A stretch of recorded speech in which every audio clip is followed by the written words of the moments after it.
major delay when the show actually starts on the YouTube end. So I forgot to. It look like they got my notification right there. Yeah. So I got the notification. All right, there it is. If it kick in on this other computer. So all right, so it's saying that we live. I got the notification. Oh shit. I just got the notification on my phone. So I guess we gotta have people slowly coming on in. But in the meantime, I'm Yep, you live. okay, cool. In the meantime, I'm gonna try to share this out and I'll let people know that we are live. But yeah, like I said, in the meantime, yeah, to finish what we was talking about, I said whenever he go live and I can catch him, I always call in, even if it's just to give him a shout out. I just call in and just say, hey, what's up? This is my shout out to you. But yesterday, we just so happened to,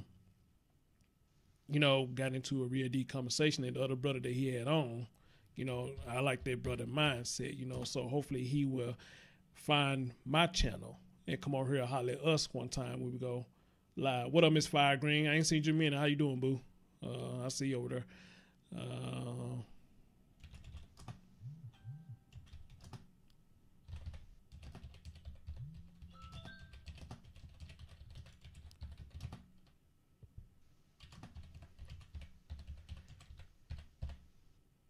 So yeah, I got a lot of respect for that, bro. I got a lot of respect for a lot of content creators because this stuff takes a lot of work. You understand? Yeah, it does. It really does. This And stuff takes a then lot of if work. you don't do it for a very, if you don't consistently do it, hey Huggy, hey Miss Fire Green, Oh, my man if Hug you in the don't chat. do it Oh, there you for go. There you a go. long time, you know, it's like you have to go live, play with it, and Yes. then do your trial runs and play around with it. And even if you consistent with it, you still have to play around with it, especially when you're doing with the technologies and the green screen and all that stuff hooked up to it. And people don't understand when you have all that stuff hooked up to it, that's a whole nother demon to work with. Yes, ma'am. Yes, ma'am. Yes, ma'am. So, Hey Trish, how you doing? that's somebody the name look familiar. Oh, my fault. That's Yeah, probably. Trish Green Eyes. She's over Logic and Oh, okay, TikTok cool. page. Bet. Well, welcome You to the remember when show. we put it out on the other on uh Logic page last night? Okay, welcome to the show. Welcome to the show. I'm glad to have you. Glad to have you, and hope you enjoy this show that we're gonna have.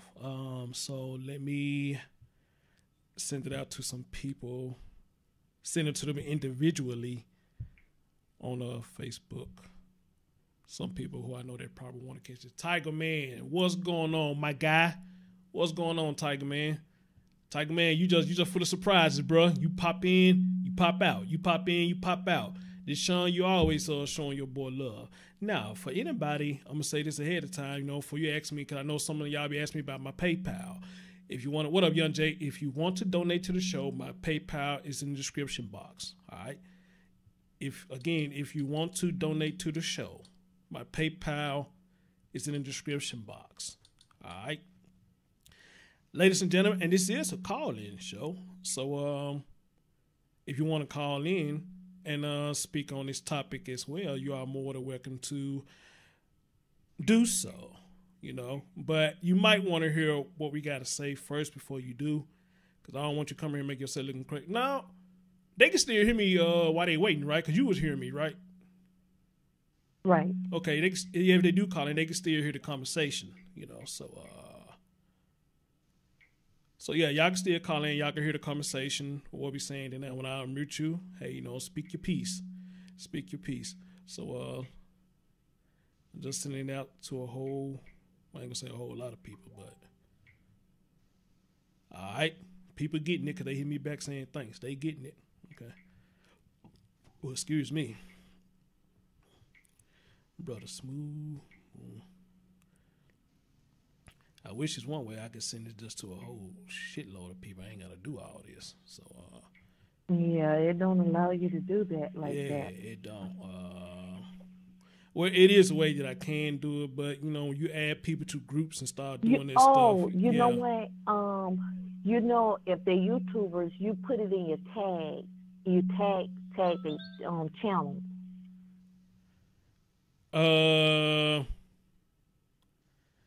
um,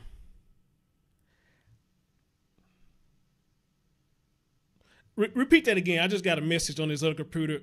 It just distracted me. Say that again. Say it again. I'm sorry. Okay, so if you wanna hit all the major channels that's YouTubers, Mm-hmm. you tag them on your tag. When you before you get ready to go live, Mm-hmm. just tag their channels. Do the pound, and then tag the channels. Put their channel name in there. Okay, I'll try to remember that next time. Try to remember that next time.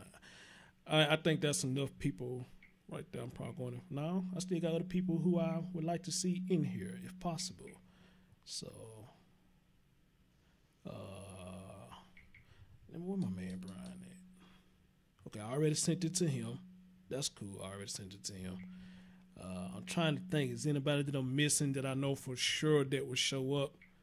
They probably want to come in on a conversation like this. Um, let's see. Where is Mahogany? There go Mahogany. Hey babe, how you doing? Mahogany, you know what to do. There go Logic right there. What up, Logic? And if Darcy, if you are in the chat room, then you know what to do as well, dear. You know what I'm saying? Y'all share this out to your page.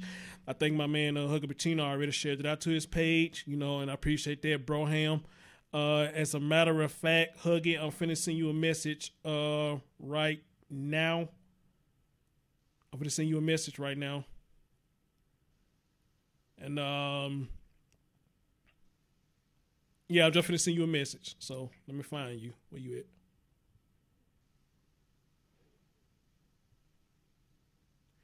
And y'all be patient. Oh, we got 23 in the building. That's what's up. Yeah, chill.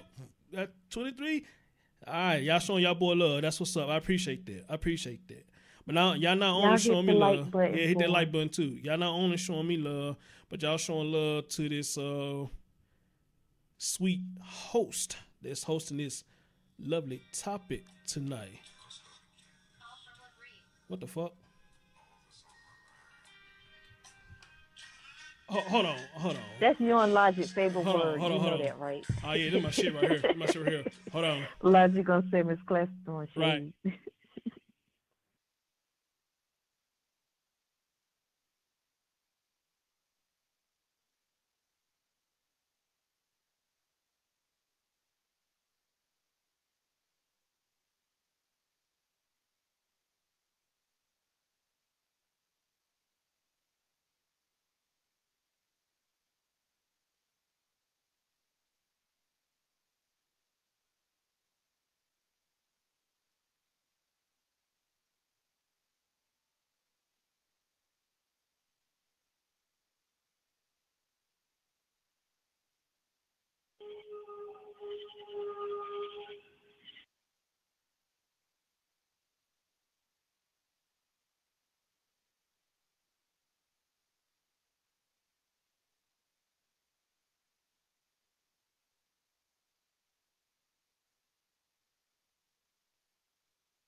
Damn, everybody want to call and do all type of shit when you trying to go live, but she didn't know.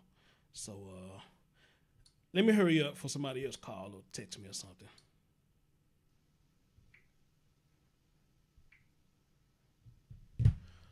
All right, Huggy, I just sent you a message, man, and just take it as it is. I will get with you later on that when I get through with this. I see Honey Lot. What's up, babe? How you doing? I see Honey Lot. What's going on? Yeah. Oh, Jesus Christ. I probably need to turn on my phone, period. Unless I start seeing that PayPal symbol, then yeah, y'all can blow that motherfucker up all you want to.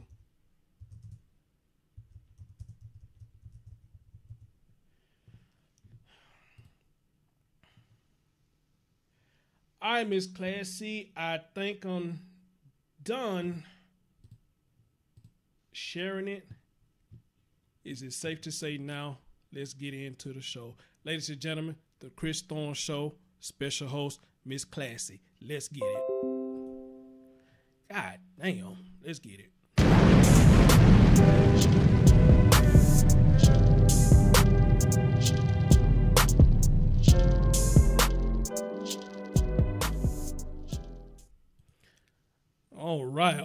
All right. Good evening. And for the people who are going to come back and watch it later, good morning, good afternoon, good evening. Whenever you're watching my content, whenever you're watching this show, and as always, like, comment, subscribe, and share.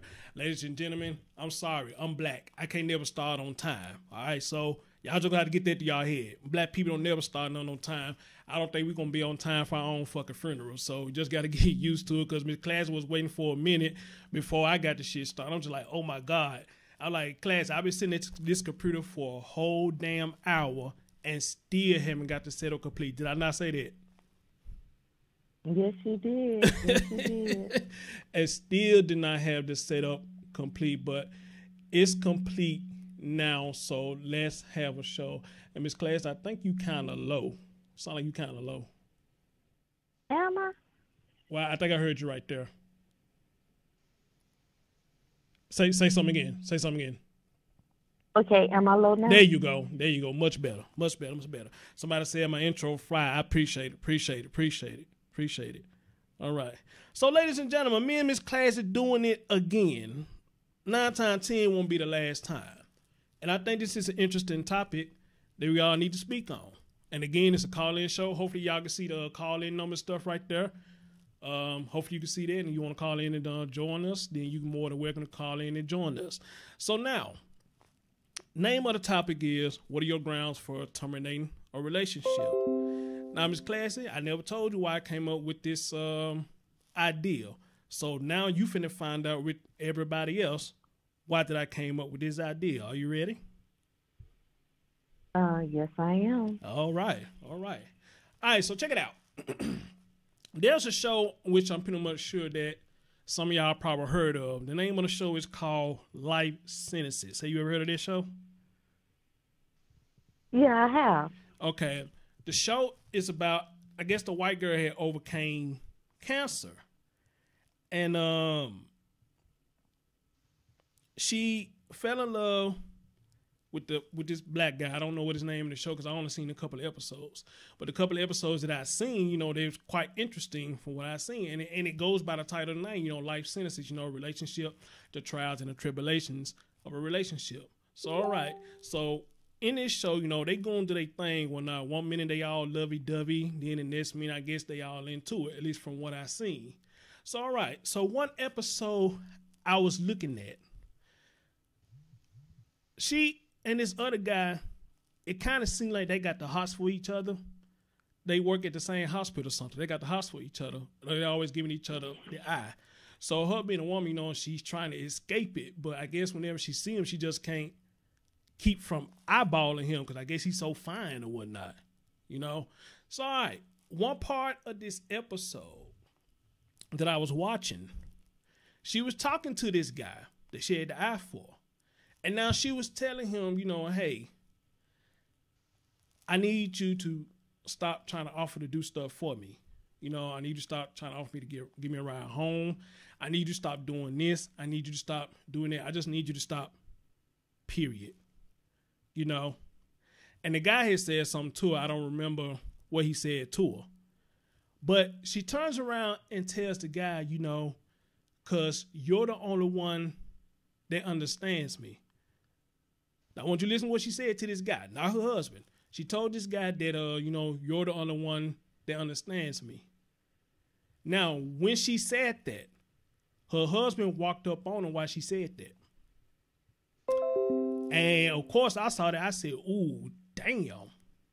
You know, I don't know how the fuck I would feel if I walked up on my wife talking to another man and tell another man, not me, that another man understands how she feels or understands her, period. All right? So, When he heard that, she came to him and she tried to talk to him. He wasn't really trying to hear it, because I don't blame her. I don't think I would want to hear that too. I just heard my wife saying that, and he was telling her, well, you pretty much how you not talking to me, but you talking to this other dude, telling him he understand you, but you not telling me what I don't understand, this shit kind of fucked up, and he kind of walked off from her. And I said, damn. So what I did after I heard that, I made a post. I said, if you heard your girlfriend or your husband tell somebody else that they understand them and not you, would they be grounds for terminating your relationship? So before I go any further, Ms. Classy, now you'd have heard the reason why I came up with this. What do you think about that if you heard your husband tell another woman, not you, another woman, that she's the only one that understands them? What do you think about that, and do you think there would be grounds for terminating your relationship? Well, that right there falls into a couple categories.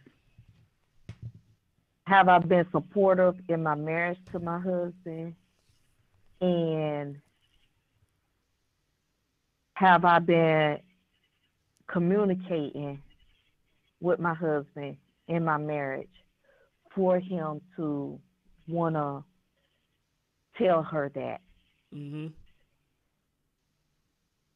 And everyone knows that in any marriage, if you're not communicating in a marriage, silence is never a golden factor in a marriage. The more you talk in your marriage, the more you feel better. Mm. Communication is the most single important thing in a relationship. If you don't have that, you don't have nothing. And whether it's man or woman, he gonna go wherever he feels he could communicate or who he could communicate with. And that seems to be what had happened there. The next thing is supportive. Have I been supportive to my husband? You have to support the one you love. You have to be able to hold that person down through stress, through any type of life event. If I wasn't there to hold my husband down or support him, he's going to go to that person that's going to be supportive of him. Mm-hmm. Being unsupportive, it's not going to work. If you can't be there for your other half and you don't care to change it, they're going to seek it somewhere else. Okay. I can agree with you on that. Now, here's where I'm gonna go with this. And I'd agree with you. When I say it would be grounds for termination, now listen to what I'm saying. It may be grounds for termination, but doesn't necessarily mean, hey, Tamira, it doesn't necessarily mean I'm going to terminate the relationship. But I do think it is ground for termination, because I just don't think you should go out and tell other folks that, I mean, what is it that this man is doing that I'd have been with you all this time that I'm not doing, And if I'm fucking up in areas, what happened to you talking to me and let me know where I'm fucking up at and give me a chance to rectify where I'm fucking up at? Because think about this, Miss Classy. Anytime that if I'm married or I'm with a girlfriend, we get upset, we in the heat of the moment, right? But eventually we'll calm down. And when the smoke clears, what do? We sit back and talk about it. So why is it my wife couldn't talk to me about what is it that I'm not getting a picture on instead of you going telling another man? And I had to hear this. And you had to explain this, which I don't know how the hell you could explain it. Because, I forgot to say this too. She told him, he asked her something about, do she have a chemistry with him or a connection to him? She told him, yeah, but it's not like with you. I'm in love with you. That made the shit even worse. If you ask me, that makes it worse. Now you telling me you got a connection with him. So now my next question would be, how far had that connection went? All right. Okay, but have she in the marriage prior to her having that chemistry with him and having that connection with that guy? Have she been trying to talk to her husband? Have she been trying to get support from her husband? And have he been avoiding her? Have he been putting her off? See, a marriage is not just I'm married to you and it's on paper, you the wife, and you do as I say. Mm-hmm. Because it's a partnership in that. And somewhere along the line, that partnership failed in order for her to go left. Mm-hmm. And then it could be she just a trifling woman. Mm. So you got two aspects on that. Mm. It could be that she do have a supportive husband. Mm-hmm. And she did have a loving, communicating husband who did everything that he could to try to make it work with his wife. And she wanted that bad boy figure. She wanted that man who probably told her everything that she wanted to hear. Instead, her husband was telling her the right thing. This guy was telling her everything that she wanted to hear. Mm. See, it's always two sides to everything. So unless you actually have the whole picture from beginning to end, this is just all assumptions. And you know what? Once again, that's why I'm glad I'm doing this show with you. Yes, it is assumption. And of course it is a TV show. So of course they acting. They are acting. But the thing is, though, shows like that, I take it for what it is, you know, because you got real life people that go through this struggle. I'm not married, but I can imagine the struggle that people go through with being married. It's just some things that you do, it can spark up fire, not in a good way, but in the bad way. And you got some things that happen, you know what I'm saying, that can keep the relationship smooth sailing. All right. So again, me personally, like I said, I would say yes, it is ground for termination, but does not mean I will terminate my relationship for that.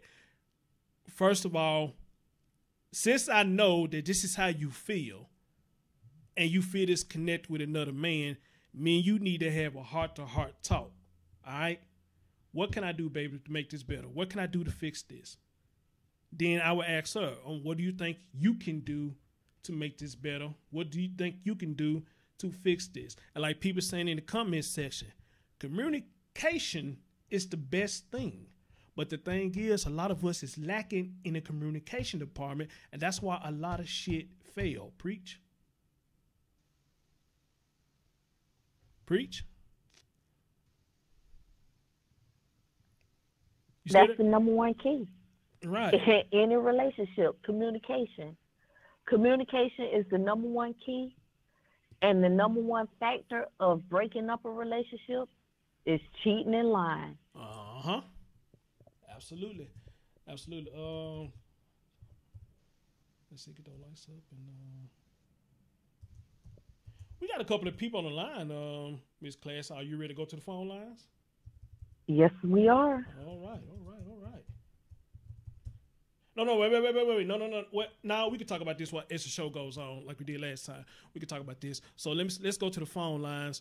The first person that was on the line was 470. So let's go to 470. I think this is my boy Logic.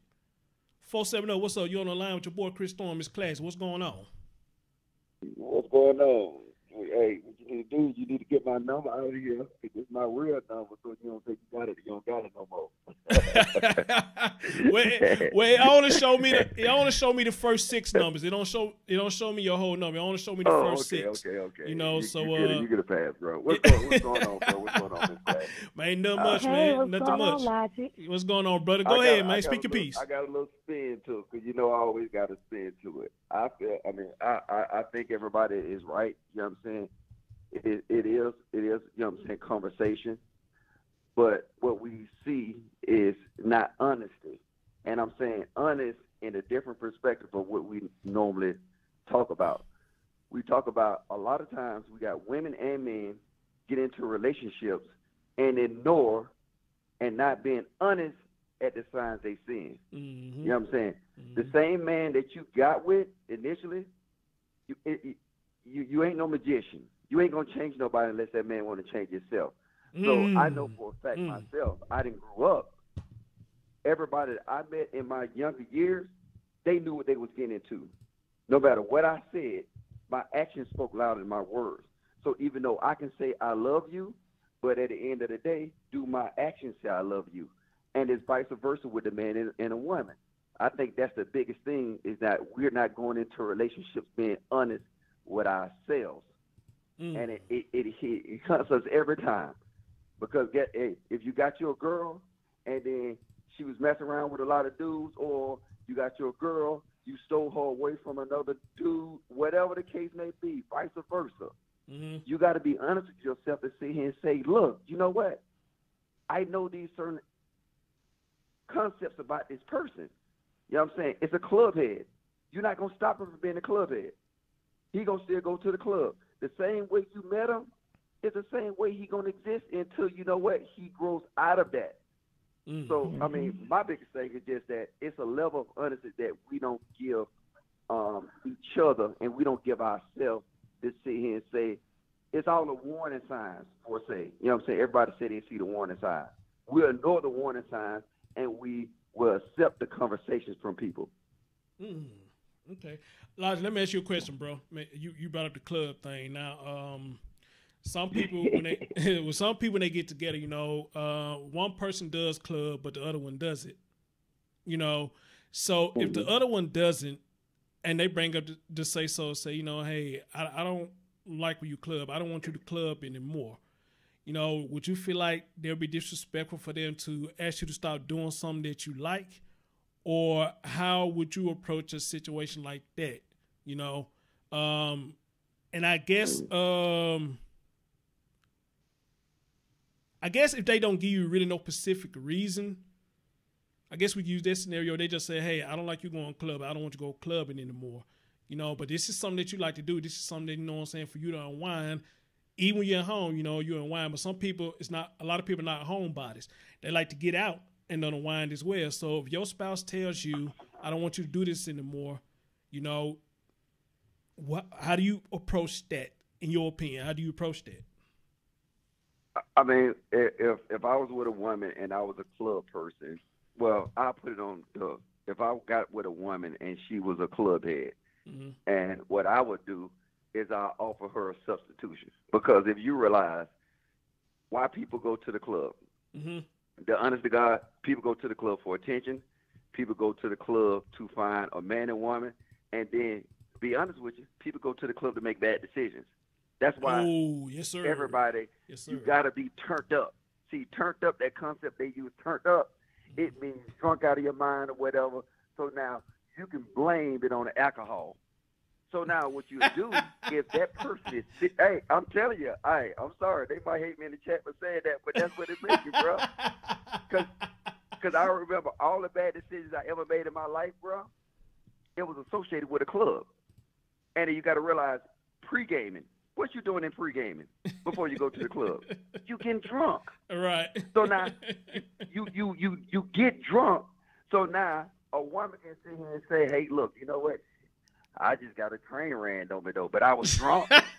Or, no, man, stop. I mean, and the same thing with a dude. You know what I'm saying? It goes vice versa. But with me, to answer your question, what I would do I would offer a substitution, and if she refused that substitution, then you'll know that she just don't want to mingle. She's looking for the other stuff. In my perspective, I'm talking about a woman. If I say, hey, look, we can get together at the house. Nah, I want to get out and show my outfit or whatever. But if you got a man, why you want to? You see what I'm saying? It's certain concepts to it that it gives you them warning signs. And you can even say, hey, look, why don't we just go to a lounge? We go to a bar.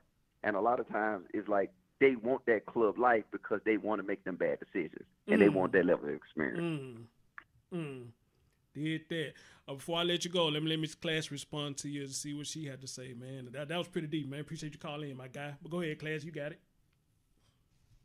And again, there goes back, and I agree with what Logic said. That club life, that club life, all that goes into bad behavior. When you meet a person with bad behavior, you can't expect them to change that.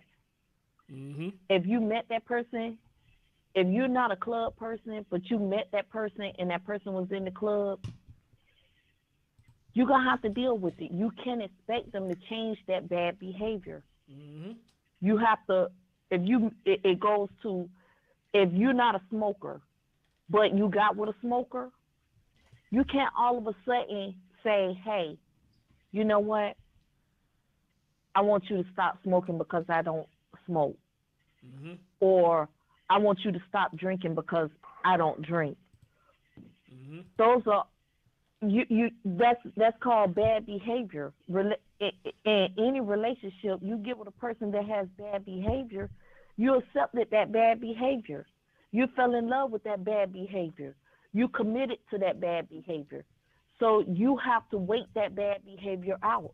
If that person's not willing to make that change in that bad behavior, or you knew that's not what you wanted, then you shouldn't have never got into that relationship in the first place. You can't change.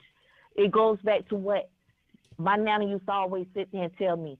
You can't turn a whore into a housewife. If you got with somebody who was in a relationship or a marriage, and you took that person from that husband or that wife, guess what? That next person gonna take him or her from you. The cycle keeps going on and on and on. Absolutely. Until somebody decides to break it. I like that.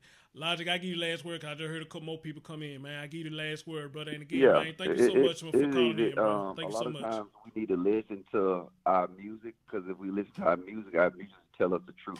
Mm-hmm. And if you listen to that song by Mary J. Blige, Mr. Wrong, you know what I'm saying? And then you put that on Mr. and Mrs. Wrong, you'll see that something that's about us in our reality, something in our environment, is that we're attracted to wrong. Our women are attracted to drug dealers, athletes, you know what I'm saying? And you know what you're going to get from an athlete. You're going to get a no good dude, but they're attracted to that. So now, on the same spin, our men is attracted to fat butts, you see what I'm saying? Long weeds, you know what I'm saying? All this here, but we know what come with that territory. But that's why I say if we truly honest with ourselves, we will see that, hey, look, you know what? We get what we, you know what I'm saying, we actually ask for. We accept it. So, yeah. Respect, though. I'm going to go ahead and get out there. I hear your lines blowing up, bro. Man, Logic, hey, this love, bro. Hey, I appreciate that, okay, bro. Logic. And if your man in New York listening, man, tell him come on over here. Bro. Man, we got 30 people in the building. That's what's up, man. 31 Classic. Is this you or this me? Or is it the topic? Or is it all three? Shit, what is it? What is it? We got 30 people listening. You know, hey, that's good for me. Damn right. So, Miss Classic, I give you the first word. What do you think about Logic call? You know, hey, I think that was a damn good call, man. Shout out to that brother. Respect to that brother. What do you think about that? You know, when it comes to my brother, he gonna always fit on a whole different level, and that's why I have mad love for him, because he makes you think outside the box when it comes to any type of topic, and I mean that's why his name Logic, because he thinks on a whole different level, and he forces you to think on a whole different level when it comes to different types of topics. So he spoke some real facts there. Absolutely, absolutely. No, I can't disagree. As a matter of fact, I don't think on this topic there's not too much that you can disagree with. But then again, I don't know because we still got a few more phone calls. There's somebody by the name of the True 305. I'd have seen your name somewhere before. I just can't recognize. That's where. my sister. Get the fuck out of here, really? All right, well, welcome to the show. Welcome to the show. Thank you. Man, we got 30 people watching. This is love right here. So, hey, appreciate y'all. Get them likes up. Got 34 likes. Give us 6 more. Let's get that 40 already. Miss Class, let me bring up something else because I just don't want to stick on that about what the girl said to the guy, and the husband got upset about what she said. I want to bring up something else too. We all know the show Maury. We all know that show. We done watched it. We love Maury, but at the same time, Maury gets kind of repetitive. I don't know when the last time I actually watched a Maury show, but I know it ain't been too long ago. Now, what is Maury known for? Paternity tests. That's what he's known for, paternity tests. Oh, go ahead. You finna say something? You finna say something? I don't, with Maury, he started out on a good note when it came to me, but now I think a lot of that is for views. I don't think he's bringing true factual storylines. Right. And I believe they're going out and finding people, make-believe stories, these baby mama dramas. Well, and stuff and everything. I don't think that it is made to. I think they're all actors when it comes to Maury, and because at the end of the day, what usually happens on towards the end of Maury, they start fighting, and that's what the crowd loves, right? And they start reacting to it, and when he realized that, and he realized that his views started going up on that, he started bringing more of it and more of it. So that's, to me, that's what Maury is known for, bringing that baby mama drama fight to his shows. Well, so I have to question the validity of what he's bringing on his show. Is it real or is it acting? Well, I'm going to say this right here. I seen him on the Breakfast Club a long time ago, and they got on that, and he actually said the stories are real. They actually spend money to do these DNA tests. His shows is real. Now, how I think it works with a lot of these shows, these people go sign up for it. And if your story get picked, I guess they'll call you and say, hey, this is what we're going to do. Come on to the show. We're going to pay for your expenses. And every goddamn thing. And of course, you know, us Negroes, when we get something that say free, we own it. If we ain't got to pay, we own it. If we ain't got to pay too much, we own it. You know what I'm saying? So he said the show is real, all right? But a lot of them stories probably do be old. But anyway, this is where I'm getting at. You got a lot of people on there that bring men on there to say that you are the father of my child. And they in a relationship, and either they married. But when he says it comes to so, you are not the father of this child. Now, you got to think about that when you find out that you're not the father of this child. And especially if you married. So meaning your wife stepped out. She'd have put you through all this bullshit. She'd have talked all this shit saying that this is your child. And come to find out, it is not your child. So, what happens? She talked all that shit. She runs off stage crying. Yeah. She run out there doing that shit. So, when the man get ready to come out there and finna do her like he did him, Maury always say, no, don't do that. Don't do that. You know, I mean, you're not the father. You know, you're fighting not the father. Don't do that. I'm like, no, let him do it. Why do y'all let the women embarrass the men, but the men can't turn around and do the same to a woman? You know, I'd rather him talk shit and embarrass her versus him put his hand on her. But here's what I'm getting at right here. You got some men that will still stay even though this woman had a baby outside their marriage. Now, the subject we talking about, grounds for termination. Now, I'm pretty much sure a lot of motherfuckers agree with me. That's definitely grounds for termination.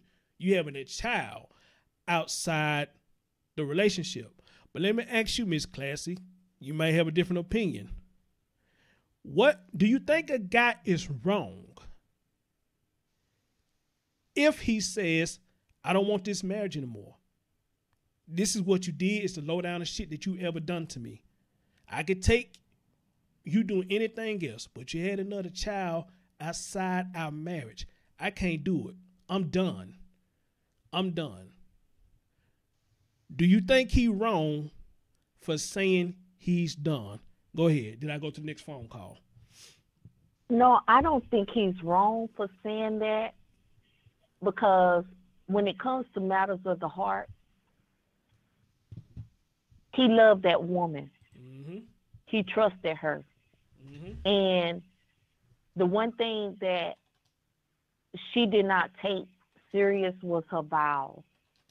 And she stepped out on him. She cheated on him. Mm-hmm. She brought him on national TV. And she did all this on national TV only for a DNA to come back and embarrass him. Mm-hmm. So, matters of the heart, this man is broken. This man is hurt. This man is angry. This man is crushed. Mm-hmm. So, naturally, I don't blame him for wanting to end his marriage. But at the end of the day, what he say on TV might not what he want in real life. Actuality. Good point. I never thought about that, but good point. Because you have to understand when it comes to anger and when it comes to how a person really feels, if he's really in love, mm-hmm. sometimes you have to step away to calm down mm-hmm. and really grasp and get a concept. I know she stepped out on me. I know she got pregnant by another man. Mm-hmm. But do I really want to divorce this woman that I really love? I know this is not my child. But if I choose to stay with her, I know I'll be raising somebody else's child. And these are the questions that he have to work through. And 9 times out of 10, most real men will work through those questions. Some will choose to walk, and some will choose to stay. But those that choose to walk, no, I don't blame them one bit. Okay. But those that choose to stay, I commend them. Well, I got a difference of opinion, because if it's me, it's a wrap. No, I do bullshit. But I want to go back to what you just said. You said a real man stays with her. Does that really make him a real man just because he stayed with her? And on top of that, it's just a pattern of speech. Okay. Because a man is a real man regardless. Right, because then I was going to ask you next. Okay, if he's a real man because he stayed, then what makes him if he leaves? What they make him if he leave? I mean, it's just he's still gonna be a real man, gotcha. But he just you have to understand that matters of the heart. You have to work through that anger, and sometimes they just can't work through it because it's that visualization of staying, and all he can see is his wife with another man. Mm. And for 9 months, he got to watch as her belly grow, carrying somebody else's seed. Yeah. And sometimes they can't get past that.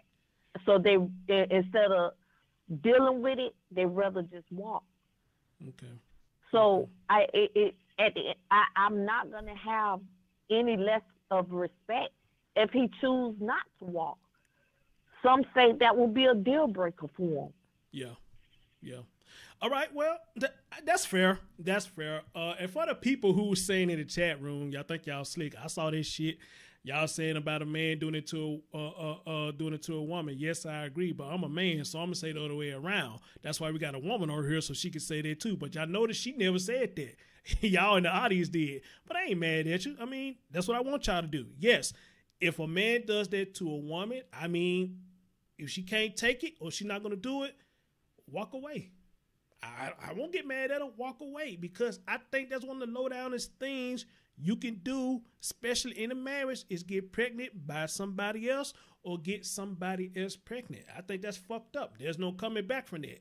You know, I love you, but I can love you from a distance. There's no coming back from that. But again, just like Miss Classy said, I'm the same way. You got brothers who choose to stay. And if they choose to stay, hey, go ahead. Do your thizzle. Right. But you do have women who choose to stay as well. When they men cheat all the time. But they don't make babies. They cheat all the time. That's the problem. All right.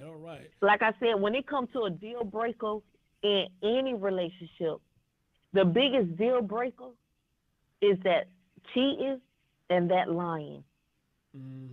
But women stay. Okay. So her having a baby, I mean, yeah, you're hitting on a double-edged sword. Yes. When it comes to both men and women. Yes. But some men, regardless of how they just choose to. That's why I say you got some who will stay and you got some who won't.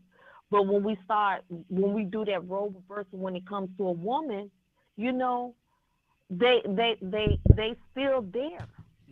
No matter how many times that man have cheated, they still there until they say, you know what, enough is enough. How many times does it take for a man to cheat before a woman leaves? How many times have a man cheated before a woman leaves? That's the biggest question. There you go. A woman could cheat one time and a man won't. A man could cheat how many times before a woman won't? All right. So let's go to the next phone call. We got a 901. I think I might know who this is. 901, you on the Chris Thorns show with Miss Classy. What's going on? Talk to me. What's going on with Chris? Oh, shit. Wait. You know who I thought you was, bro? I thought you was fake. But damn, you shot the fuck out of me. Oh, yeah. Ladies and gentlemen, it's the one and only Hugger Pacino on the line. What's going on, bro? Talk to us. Man, no much. All right, let's break this down to a science, okay? And we're gonna. Oh no! Hold on. Okay. Am I saying it on radio? Okay, yeah. Let me cut this radio down. Okay. So what I want to say is this: without people that are married, if you're starting to get to know somebody, I recommend people build some sort of a friendship and build some type of common. Oh my goodness! I'm so sorry, y'all. 10-4, cop. Okay, yeah, let me continue. I recommend people build relationships on friendships.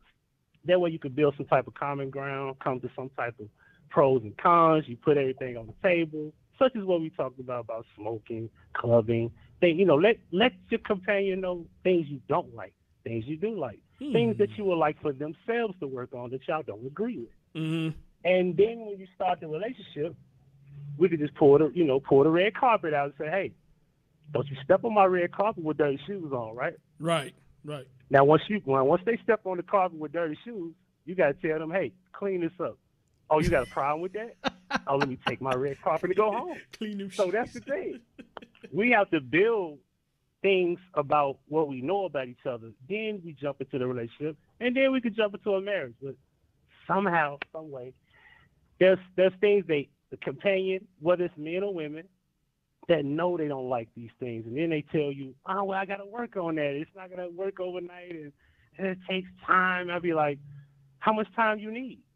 You know what I'm saying? Like, you know this. Like, if you've been building a relationship, let's say 4, 5, 6 months, and y'all been cool, and next thing you know, y'all start this relationship, You already know what strikes his nerve. You already know. Or you already know what pisses her off. Like, don't do those things. You see what I'm saying? Or try to keep your feelings in your back pocket. If you know they aren't accurate, don't piss somebody off. Don't run them away or do things like that. So I just think that we need to build off what we already don't like, what we do, what we do have favor in, and then when we start something, everything will work hand in hand. What do you think about that, Mr. Class? No, wait. No. Go ahead, Miss Class. No. No, you know what? No, let Miss Class go. No, let her go. Let Miss Class go. No, let her go. You know what, Huggy? You're absolutely right. But we have to look at today's day. Many people don't know about that thing called courting. That courting, they don't know about that. They don't know about that courting where you go and get to know each other. Take time out and talk about your 1 year, 5 year, and 10 year, what you don't like. They don't know about that. What they see, what they know is, oh, I see him, I see her, the booty fat. I bet she got some good. I bet it's good. That wham bam, thank you, ma'am. It was nice, juicy, and wet. They done fell in love at first sight. They done hit. Then they walking down the aisle and throwing rice over the shoulders. And then a year, they already got issues and problems in the marriage. Because they didn't take the time out to court each other, to get to know each other. Okay. I got a question, and I agree with y'all say, but I got a question though, and it may be somewhat rhetorical, or whatever the case may be. And Huggy, this for you, and Miss Class, she can answer it when you get out the phone. What is more important when getting to know somebody? They likes or they dislikes? Ooh. Both. Did Huggy leave? Is he gone? Yeah, hold on. One second. Oh, okay.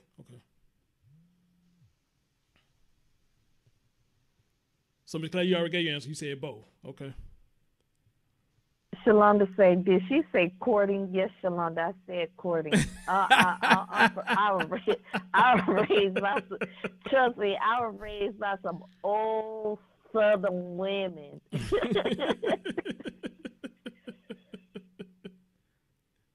Shay said both. Okay. Shay said both. Mm-hmm. My man, Young Jake. Princess said both. Mm-hmm. Okay, I'm back. Y'all names, hold on. What was the question again? Okay, what is more important in getting to know somebody? They likes or they dislike? Some people saying dislikes, and I'm aiming at that, and I'm going to tell you why, but go ahead. Both. Okay, you say both. All right, you say both. I think 50-50, both. Okay, bet. Here's my thing, the reason I would say dislikes. The reason I would want to know your dislikes more or your dislike be more important to me, because the thing is, if I make a good first impression, I want to keep on making a good impression. All right? I know I may slip, but I would like to know what you don't like. So if I'm falling to any of them categories that you don't like, then right then and there you can say, no, I can't fuck with you because you do something that I don't like. And that's fine. All right. And also, if you're telling me your dislikes ahead of time, I can't step on that thin ice with doing stuff that you do not like. So, of course, the logic way is, of course, both of them are going to be important. But I think learning their dislikes would be more important, because if they feeling you and you're not doing what they don't like, then them liking you is going to come naturally. You agree or disagree? No, I agree with that. But I think that I think learning the whole aspect of a person, whether it's the likes, the dislikes, everything about that person, all that goes hand in hand. Because if you focus more on the dislikes, then you know what? You're not really focusing on really truly learning that person. Okay. What you say, Huggy P? I kind of look at it like you got a point because everything you like is just it's automatic. Like, oh, you ain't gonna complain about what you like, so you will complain about what you dislike. And that's the thing. Like in relationships, if a person knows what you don't like, and they'll do it anyway. And then later on, they end up regretting being that way, or they end up regretting, doing something, whether it be, lack of communication or compromise or whatever. You know what I mean? So yeah, you got a good point there. Because everything you like don't really, not that it doesn't matter, but it's not gonna really, fault the relationship. Or it's not gonna hinder the relationship. Everything you dislike will. All right. And on that note, brother, if you got anything else you want to say, man, I give you the last word because a little lady running you crazy out there, man. They call you on the radio, oh, call him Mr. Huggy. Call him Mr. Huggy. Like they doing on Three Stooges, call him Mr. Huggy. But if you got anything else you want to add to it, I give you the last words before I go to the next phone call. All right. Well, I just want to add to the fact that when it comes down to it, just take your time to get to know each other. That way you don't have to worry about, get to know each other. That way you don't have to worry about what you don't like and what you do like. If you break everything down before you even start, building anything, or if you, before you fall in love, that way you already know where you stand. So, and take your time. Don't be in a rush. Don't do 3, 4. Sometimes it takes 3, 4 months. Take your time. Don't be in a rush. I mean, exactly. That's another thing. A lot of people be in a rush with it too. So, and I'm never a type of guy to just rush for anything. So. Bet you remember that dude named Chris Walker? He got a song. He said, "Take time, show me how much you love me." So yeah, take time. Take time with all this shit. And then when you get through, clean the sheets. When you get through, clean the sheets. Clean the sheets. I appreciate it. Well, you shouldn't even be between the sheets if you courting. I know me and my husband, we courted for a couple of years before, we even said I do. So, I mean, we took our time to really get to know each other. And we getting ready to hit 17 years. So that was almost 17 years ago. Absolutely. All right. That 2 years was a good investment, too. See? Right. All right, Hugger P, man. You enjoy the rest of the night, brother. All right, you too, Chris. I appreciate it. All right, Appreciate it. Okay, Huggy. All right. Good phone calls coming in. That's the way I like it. I don't know what it is about you, Miss Class, but these relationship titles be a hit when me and you get on this shit. They be a hit. And for those of you who haven't hit that, go ahead and do it. Hit that thumbs up. We got 37. Can we get 3 more to get 40? I sure appreciate it. And me love you long time if you do it. All right. But I'm not horny, but I love you long time though. All right. But yeah, I like what he had to say, and I'm glad he brought it up about what you like and what you don't like, because that question came to my head. What is more important when getting to know somebody? And like I said, of course, the logic standpoint, both of them are supposed to be important. But if you're really looking from a technical standpoint, I think you should get to know more of their dislikes, and I think that should be one of the first questions that you ask anybody, a man or a woman. I don't want to get to know your likes right now. I want to know what you don't like. What are your pet peeves? What grinds your gears? What gets under your skin? Let's talk about that first. Then we can slide on in and talk about what you do like. Because once you tell me, like I said, once you tell me what you don't like, then that will give me an opportunity to tell you, well, I'm in that category. Let's say, for instance, a lot of women say, I want a God-fearing man. I want a man who believes in the Lord. I want a man who's a Christian. I want a man who did this. I want a man who do that. So if you tell me that, when I'm not a person that just get into church like that, then I can tell you, well, maybe I'm not the one for you, babe, because I don't get into church like that. I'm not into the Lord like that, so maybe I'm not the one. Or she say, like I told X Logic, I don't like men that go clubbing. Well, I go clubbing, so maybe I'm not the one for you. I don't like the man who smoke, okay? You don't like a man that smoke? If I smoke, I'm not the man for you. I don't like a man that smoke weed. Anything, wherever she don't like, wherever he don't like, you put it out there, and if you fall in that category, then you can say, okay, well, that ends the whole discussion right there, because you just named at least 2 or 3 things that I do that you do not like. So there's no point even continuing this conversation. All right, That's how I look at it. But I let you, if you got something else you want to say on that, I'll let you say something else and we go to the next phone call. Oh no, you covered it just perfectly well. I mean, speaking from my experience, and I can only speak on mine. When I met my husband, it was our conversation went like, okay, what are your goals? What are your aspirations? Where do you see yourself? And we did hit on what are some of your pet peeves and stuff and everything. Mm-hmm. And we actually hit on that when we went out to our first. I went out to eat on our first date because like I sat there and said, that first date was like, should I pick up the phone and cancel our date? Mm-hmm. And that was like the end all to whether we was gonna go out on that first date. Cause had we both picked up that phone and called and said, no, we're not going out, we probably wouldn't even been together because that's just what we was thinking at that time. But that first date is what turned into several other dates and other dates and other dates after that. And it's not what you can bring to the table and what I can bring to the table, because it's what we can create together. What's yours is yours and what's mine is mine. If we're going to do this, we're going to do this fresh and we're going to start new, and we build together, because everybody know in any relationship, in any marriage, it's like building a house. You got to buy that land first. And when you buy that land, you got to clear that lot. When you clear that lot, you got to lay that foundation. Then you got to lay once you lay that foundation, then you got to lay the sides and start building up. And that's in any relationship. Good deal. I like that. My man UFO said, one who only focuses on your likes is more likely to practice deception. I agree with that. I like that.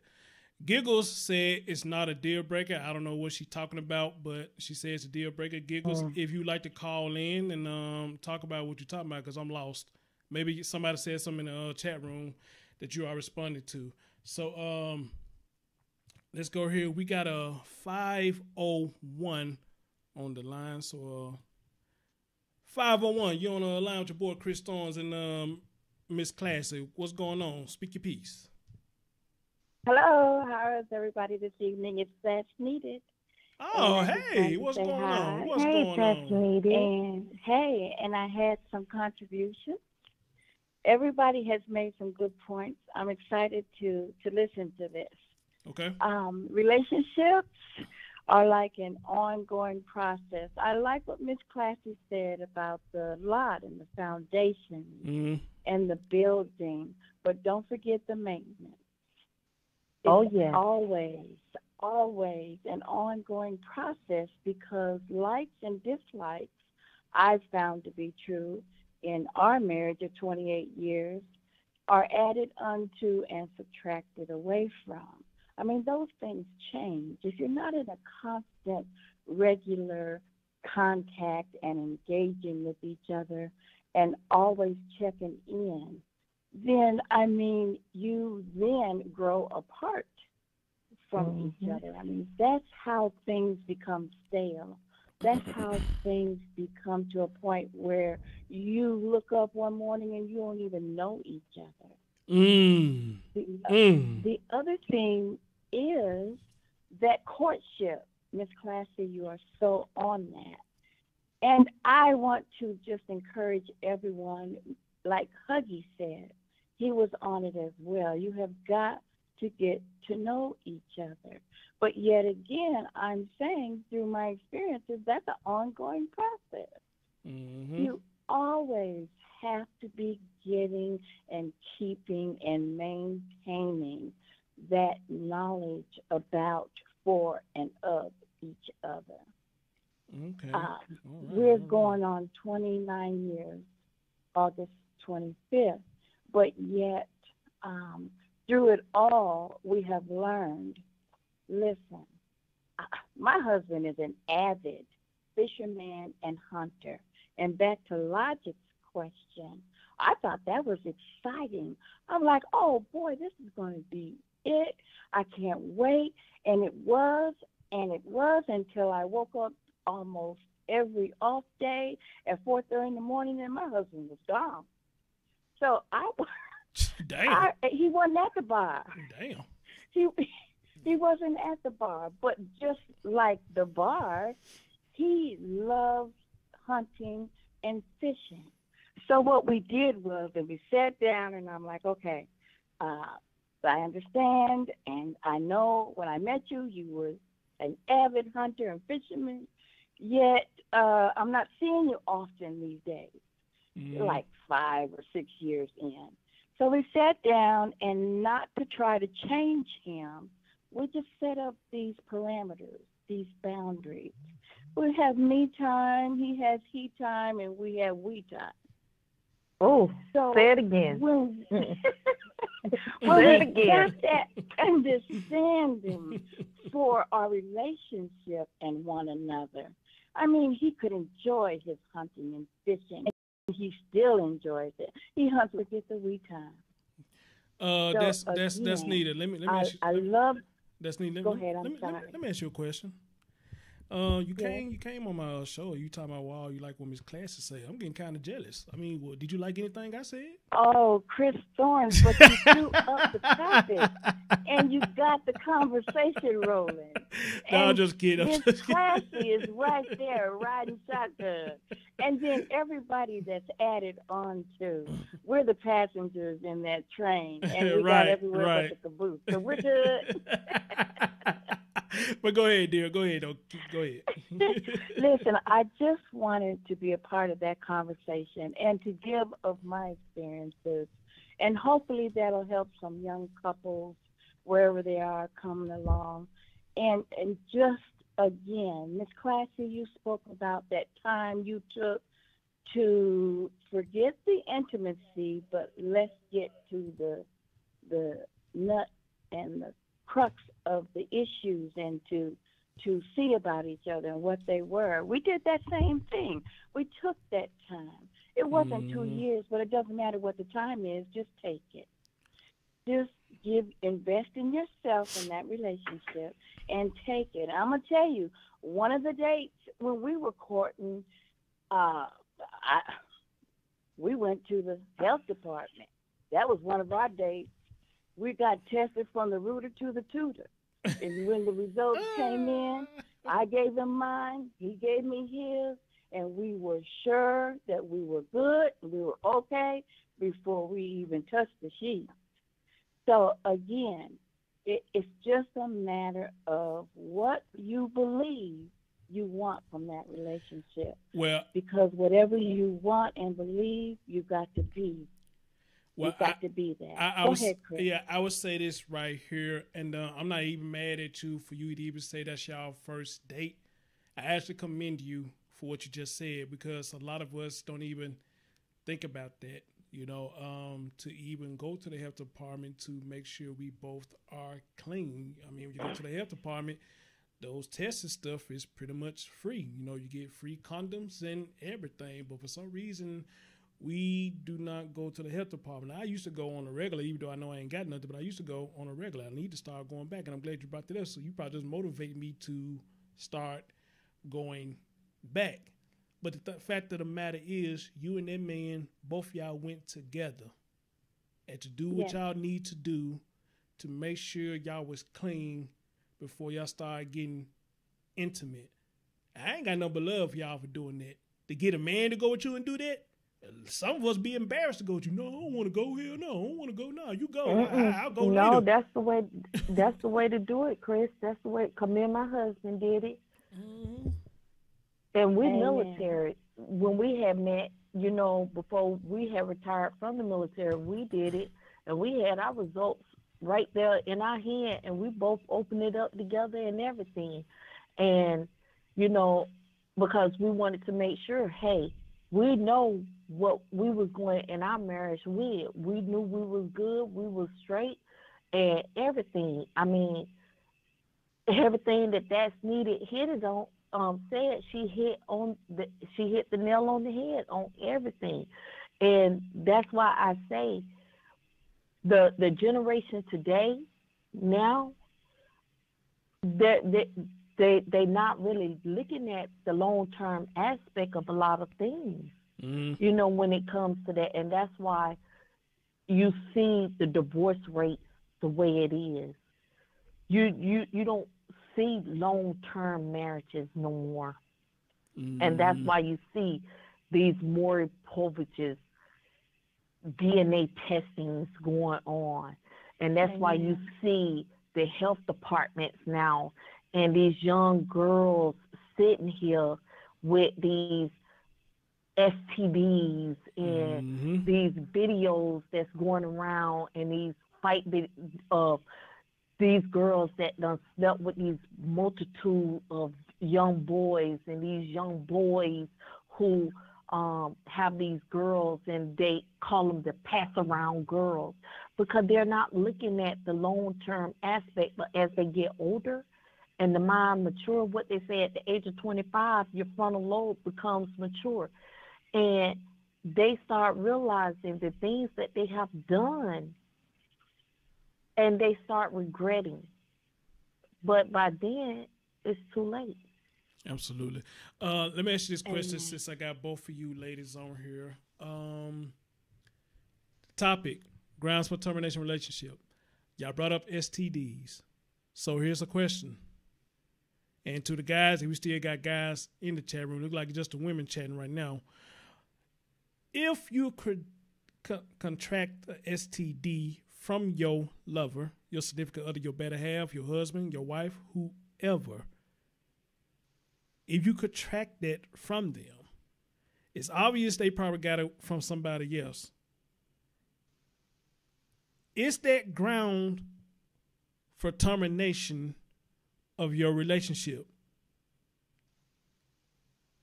Is there ground for termination of your relationship when you contract the STD from your boyfriend, your girlfriend, your husband, or your wife? And if you say it's ground for termination, is it also ground for instant termination? Either one of y'all can go first. Okay. I'm going to just speak from me and my relationship. Go ahead. I'm going to say no, not immediate. No, not necessarily grounds for termination. Do tell. I feel like after 29 years, that's not okay. It's not okay after 1 year. It's not okay after I mean, it's just not something that I agree with or condone. Okay. But I'm going to also say that man that I have been with for the last 29 years, he's just not replaceable after so much love, blood, sweat, tears, hurdles, achievements, obstacles, together, through everything, together, always. I would never, ever have the frame of mind immediately, or even the frame of mind that that's necessarily going to work out as the end. We would have to be doing some heavy processing, some heavy communication, some heavy time spent apart, some heavy time spent together.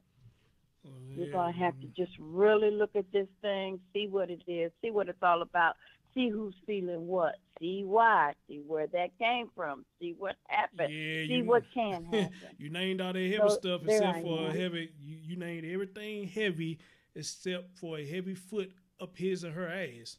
All right? You made everything heavy. You are absolutely correct about that. But me in saying that that's not okay for any reason, that's when the heavy foot kicking would have been going on. I'm talking about major, big time. Okay. So again, I am going to have to take that position, and that's my story, and I'm sticking to it. Well, you go ahead. That's what I want you to do. Say with your piece on that and stick with it. And on that note, you know, if you don't have anything else you got to say, dear, thank you so much for calling in. Don't make this your last time, okay? Thank you. Miss Classy, I'm still waiting to hear. Oh, yeah, I'm getting to it now. You know what? Okay. I will have to take that same position because, like I said, 16 years going on 17, I will have to take that same position as well. You know, and I would do it, and in the midst of all that, I mean, there's no other position I would take except that. You know, if we was talking about 1 year into the marriage, then it probably would have been a different position. Okay. But I'm looking at my time invested, what we have invested, what we got going on, and everything. And those are the whole aspects of my marriage that I had to take into consideration: the time apart, the deep talking, the understanding, the what went wrong, where, when, why, you know, all that, as well as the putting the foot in that butt and all that stuff and everything. Yes. You know, all that comes into play. Absolutely. That's needed. Thank you for having me. Thank you, that's needed. That is love. Thank you so much, dear. And when I have a next open line, feel free to call. As a matter of fact, anybody's free to call. I wish Giggles would have called in when I asked that question what she was saying. You know, I wish she would have called in. I want to know what she was talking about.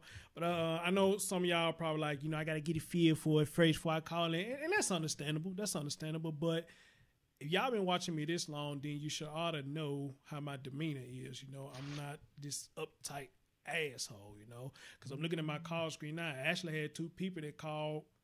I don't even know who the fuck they is. They probably just on talk show and probably listen to the show, but they called in and, you know, say they kind of fell off. So now let me give you my thing about this STD thing.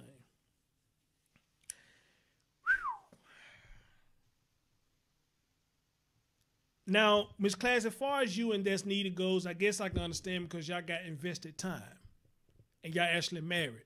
So I guess in a sense, I can understand where y'all coming from.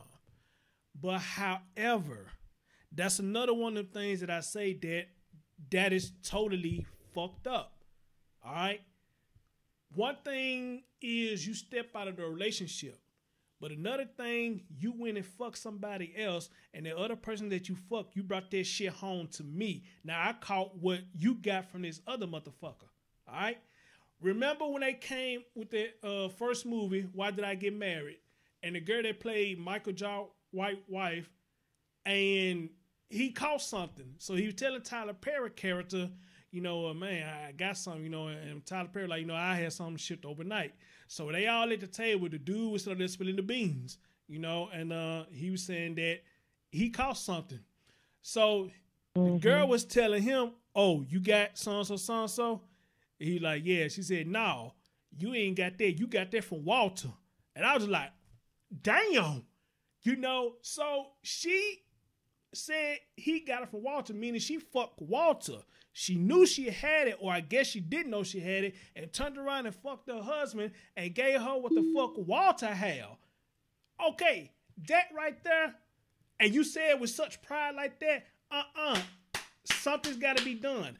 I don't know if talking can do it, or any of that, because when you come in my face and talk so fucking proud about catching the STD and giving it to me, I don't think I can fuck with you no more. I don't think I can fuck with you no more. Because just imagine you had AIDS. You pretty much gave me a death wish. Just imagine you had AIDS. And I caught that shit. And I got to come back and tell you, I got this AIDS. And you turn around and say, no, I gave it to you because I fucked so-and-so and I gave it to you.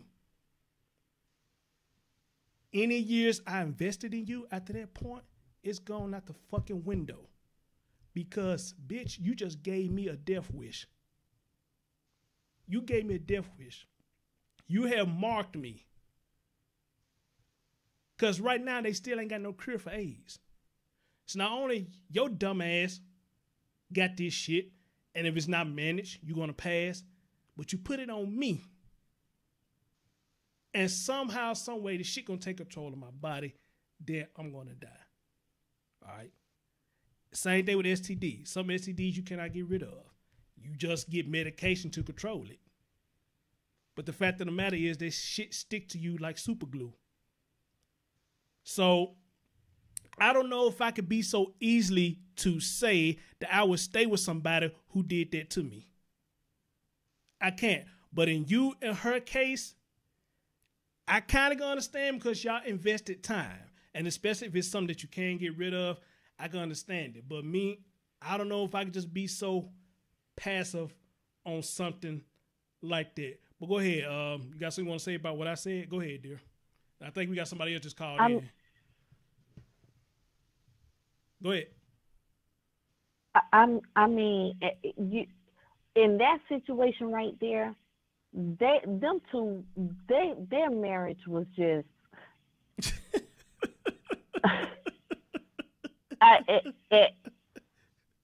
You have to question, right? Were they even in a marriage? Because it seems to me they both was just dating whoever they want to date anyway. He was doing his thing, she was the beautician doing her thing, and she knew he was messing around, and so she was messing around. It was like a retaliation mess around. Hold on, let me give a shout out. Let me give a shout out real quick. I see my man Ron in the band. What up, do Ron? My man Osland. What's up, brother? I ain't seen you in a minute, but go ahead, sis. What's up with y'all? Hit that like button, boy. It was just like she went out and messed around in retaliation. Mm-hmm. Okay, but it goes back to what Fast Needed said. In a marriage, first and foremost, you have to continue maintenance throughout that whole marriage. Agreed. You got it. That's a continuous thing, all the way until that death do us part. Agreed. You got to continue that maintenance, and the one thing that she hit on is the one thing that we have. He got his time, I got my me time, and we got our we time.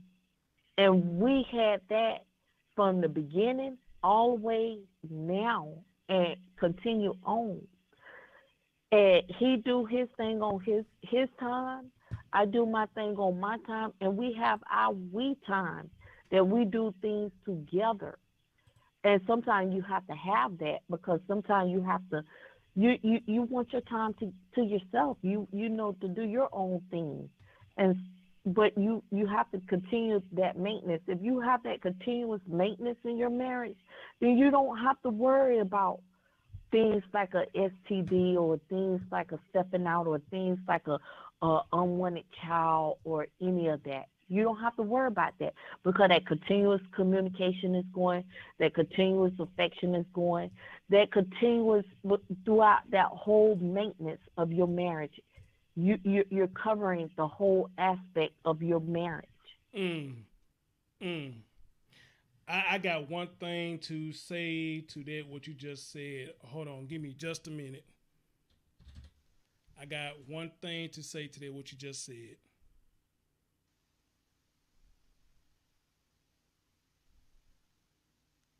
Just give me just a minute.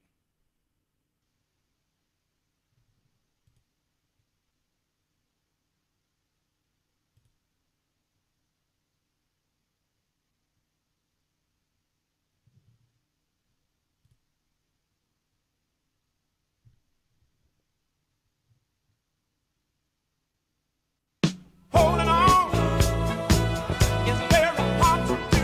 Love gone, and that's no lie.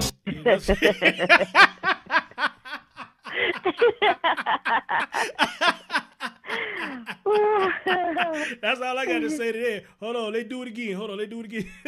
That's all I got to say. Holding on is very hard to do. Love gone, and that's no lie. holding on.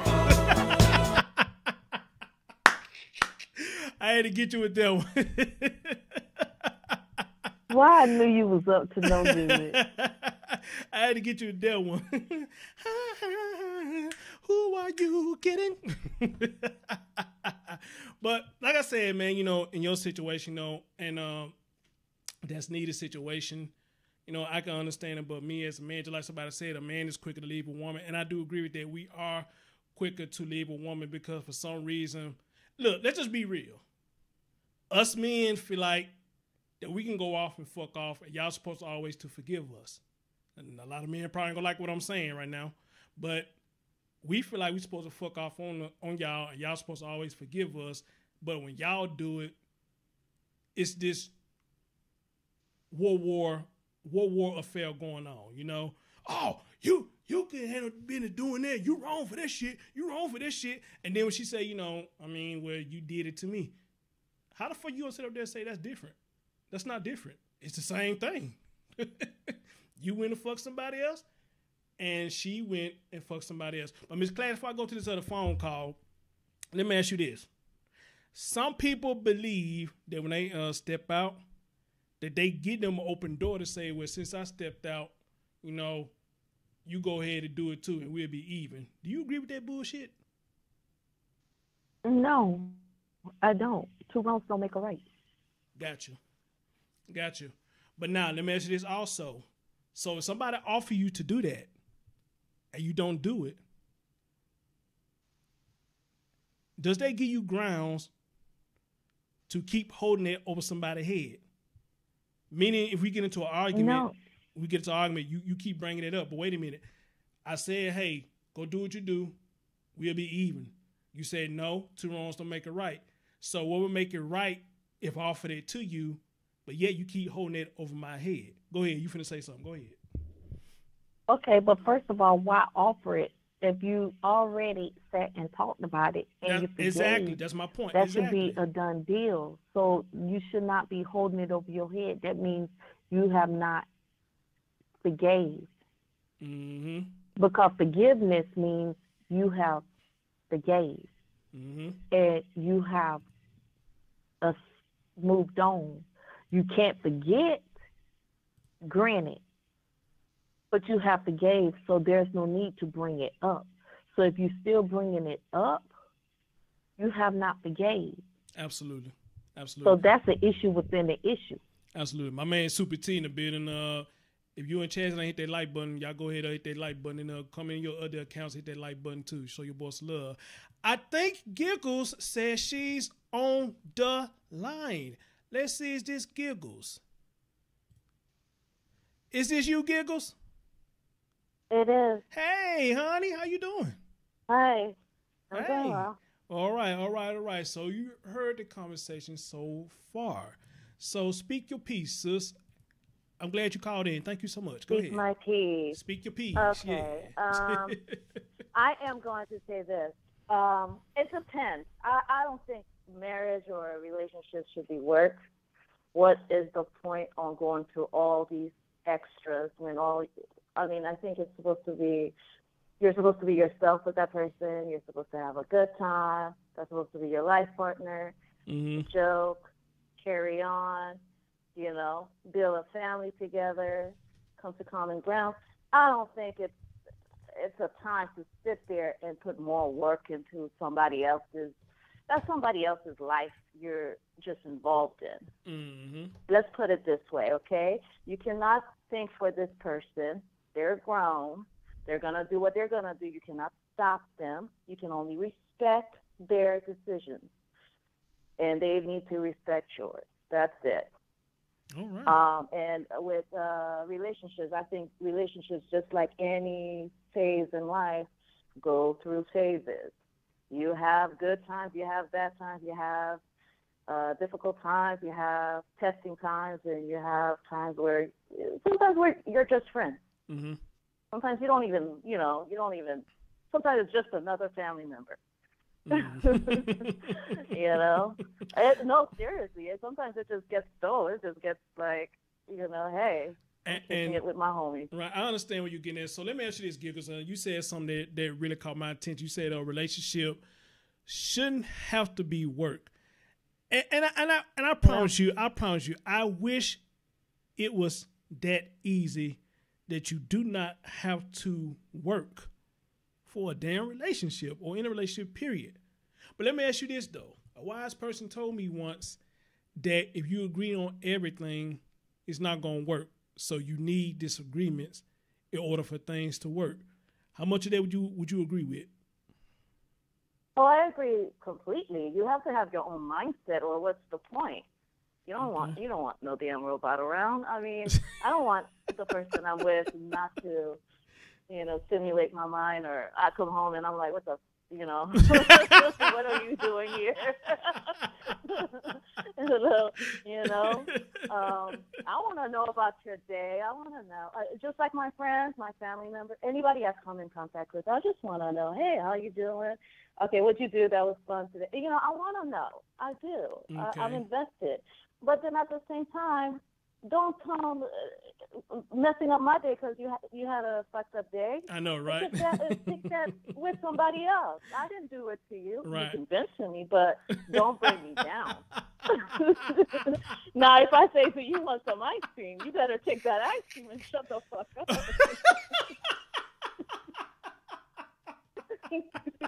Miss Class, let me pass it over to you. I'm laughing too hard. I can't talk, but go ahead, Miss Class. You got something you want to say about what you said? Because I'm not your mother. I'm like, excuse me? Where's this coming from? Because I was tuned out. I was so... Hold on, Giggle. Since you said that, hold on. I got to do it again. Hold on. I got disconnected. I got to do it again. Hold on. But yeah, people don't know. I will... Hold on. I got to do it again. Hold on. Holding on. I got to do it again. And that's no time. Look, I've run away from home before. I'm one of those. I will leave for a year and come back and be like, now what? You miss me?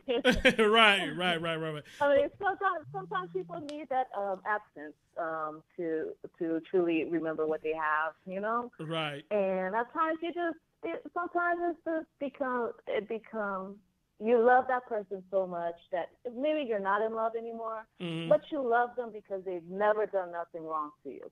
Okay. So they are family. You know what I mean? Well, There's certain categories of way things are. Because let's say if my ex were to get married, I'm going to be so happy for them. Right. Because that's what I want. I want happiness for them. Let me give Miss Classy a chance to say something to you. If she got any rebuttal to what you said, then I'm ask you another question, and we'll take it from there. Miss Class, you got anything you want to say to Giggles, or anything you disagree No, I with? disagree with what That's Needed says, so I'm good on that. Okay. Oh, okay. Gotcha. Well, I'm going to say this. I know you were talking about the courting thing. I mean, it's sweet and all. But I'm just going to say it. Yeah, I love it, but there's also other ways to do it, I guess. But at the same time, I do not want to be disappointed. Yeah, I don't think nobody want to be disappointed. I don't know. That happens. I don't want to be like 2 years into eating dinner, and then I find out I'm not happy. Right. Okay, but you doing your 2 years and me doing my 2 years was totally different. That's what I said me and my husband did. So you don't have to do your 2 years. I gave an example of myself. So that's what me and my husband did. We courted for 2 years. So I respect the fact that I courted me and my husband courted for 2 years, okay? Well, I'm not disrespecting you. So no need to have a tongue. My thing is that it works for some people. It doesn't work for everybody. You got lucky. I didn't say it was supposed to work for everybody. I just gave an example of me and my husband. Okay. All right. Okay. Got it. Yeah. All right. Nice. Okay. Any parting words, Giggles? You know what? Final words is deal breaker is disrespectfulness. Okay. That's a big ass deal breaker. Okay. That's it. just knowing that if you're gonna step out, you're putting your whole family in jeopardy. Not just your wife, your whole family. If you're gonna do certain things, you gotta know. I mean, you don't know the people that are out there, so that's another thing in itself. All right. You know, Well, drop people who are outsiders want to step in. That's it. all right. Well, I appreciate you calling in, dear. Much love to you. Appreciate it. Appreciate it. All right. All right. And have a good night, everybody. You too. You too. You too.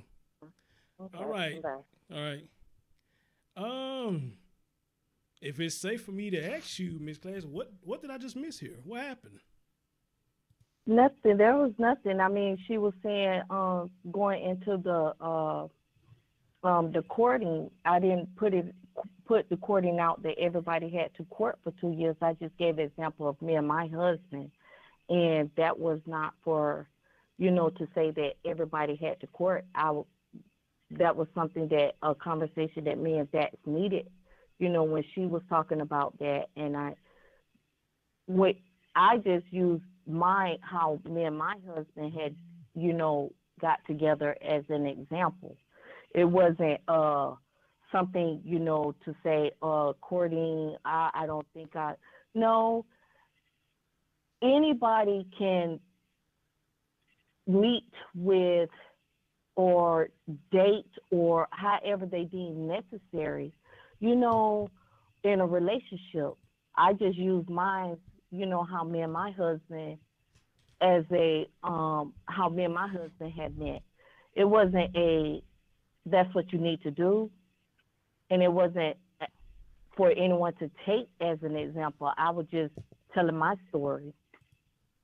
Okay. And I didn't know she was going to come up here and use that like that. Because if that's the case, then I wouldn't have never mentioned it. No. I mean, this is what the show about. I want you to get on and say whatever. This is what the show about. I'll just try to get to understand, right. What did I miss? Because I didn't think she was saying anything to, like, come at you or either come at me. And everybody in the chat room like, oh, they like, where this coming from? You got a few people like, oh, where this coming from? So it looked like it was about to get tense, so that's why I asked you. No, I wasn't gonna get pissed. I just didn't expect her to use my story as a I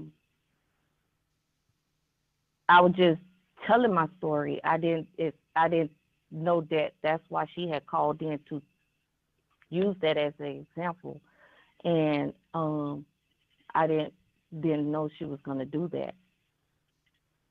Okay. She said somebody was allowed to finish, so I guess she was trying to say, I guess she had more to say, I guess, to that happen or whatnot. So, like I said, I was just asking, what did I miss? Was there a trigger word or what was it? Because it was going good at first, then, the end, like I said, I heard that Tonio voice say, what the hell just happened, She said, I'm over now. No, it wasn't about you, so I don't know, but, it didn't go any further than that. So, that's a good thing. That it didn't go any further than that. What I'm is I seen some more people coming in. What's up, Like Green? I seen Stone Cold and I seen some other people that was coming in. If y'all haven't hit that like for your boy, y'all pretty much, a lot of y'all coming at the ass end of the show or whatnot. But nevertheless, though, it was a good show. I think we all had good things to say. Shout out to Lottie, shout out to Huggy, shout out to Giggles, shout out to That's Needed. Shout out to everybody that called in. I really appreciate y'all calling in and contributing to the show as well. And Ms. Classy, special thanks to you for doing it one more time. It's the third time, and I think it's a hit, just like the first and second time, if not better. So I appreciate your time again, dear. Oh, anytime, Chris. Anytime. But at the end of the day, when it comes to that relationship breakup, I say, hey, that's always a double-edged sword, on it.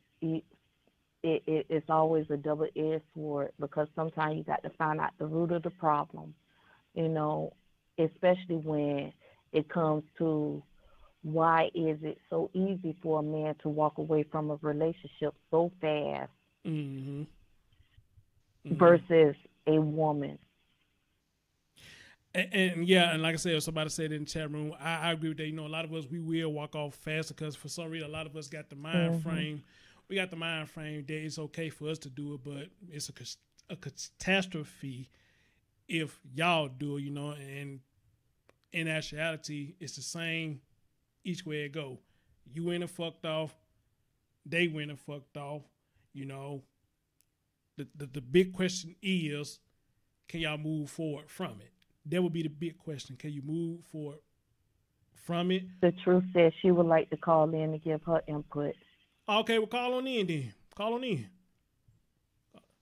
Hold on, I ain't got my glasses on. Did she say that? Hold on. Hopefully I catch the light. Oh, that's why she probably said, hope she catch the light. Wait a minute. I would love to call in and get my... Well, go ahead, Chu. The line's still open. The line's still open.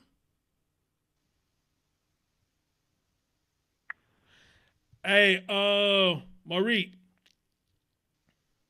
Now, I don't know what you meaning about you missed the good stuff. Now, y'all was looking for somebody to get to arguing or whatnot. I don't play that, bro. Yeah, I don't argue. Yeah, I don't play that. Now, if you come in here and talk about you missed the good stuff because you looking for somebody to argue, and that wasn't going to happen. That wasn't going to happen, so I don't know. She said next time. Oh, okay. Then, so I don't know. Is that what you come in here looking for? I don't get down like that, bro. I really don't. So if it was going to get heated, I would have shut that shit down quick. But it said, how come Chad said, oh, somebody else just called in. Hold on, let's see.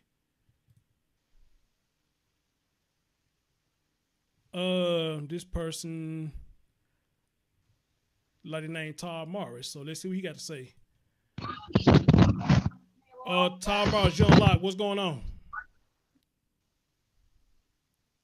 Hello? Yo. I think they got static. Okay, they keep muting themselves, so I guess they just on here just listening. I don't know. I don't know what it is, but I guess they just on here just listening. So if they want to listen, we'll leave it like that. She said she's gonna catch you next time? Yeah, she said she'll call in next time. Okay. Super T said, wait a second, how come Chassis or Richard, how come I can't call it? What's happening, Super T, you call in? Is that you on the line now? Is that you on the line now, Super T? The fuck was that? I think he might be trying to call in. Okay, hold on. Okay, yeah, they say they were just hopping on to listen. Okay, no doubt. They say they was coming in to listen. All right. Super T, what is he saying when you trying to call in? Because if it's telling you that the show ID number is wrong, it should give you an option to come in as a guest or something like that. Yeah, if you're trying to come in as a guest, I think you have to press 1 and not the whole number. Yeah. Once you dial the number, just press 1. Right. So he said, check it to me. I hear you when you come on. He'll make a little buzz or whatnot when you come on. But Giggles, if you still in the chat room, I mean, don't let that discourage you from calling in. You're more than welcome to call in on any show that I have, so don't let that discourage you, for what she's saying, I guess you caught off guard what you were saying, but she really wasn't taking it personal, she said out of her own mouth, so don't let that discourage you from calling in another time. Please leave a message at the sound of the beat. He said, give me 30 seconds. He said, you used the wrong number. I'll wait on you, bro. I'll wait on you. And thanks to everybody who came in. I think we hit a peak at like 31 and 32, you know what I'm saying? So, like I said, I don't know if that's me or that's you, or was it the topic itself to bring all these good people in here to watch this. Well, you know, good when we talk had show. said that you was doing it over on Logic page, a lot of them, want to come over, and I said that, hey, come over, support Chris, and stuff and everything, because you do have some really good topics and Right. stuff and everything. And Chris, I always show you support Yeah, I and stuff appreciate and it. everything, because your topics, you have, when you do the topics, your topics, you surprise us with your topics, and the topics are very good. Just like when Logic do his lives and stuff and everything, the topics, he surprises us with the topics and stuff and everything.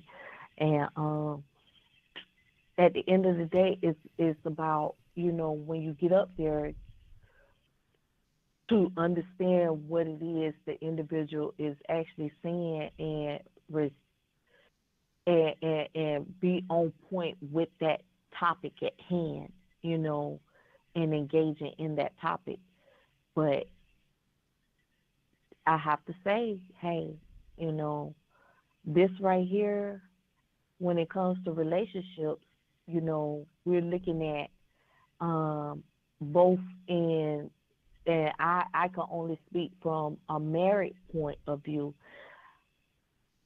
I can't speak from a single point of view, but from a married point of view on how I see a relationship, everything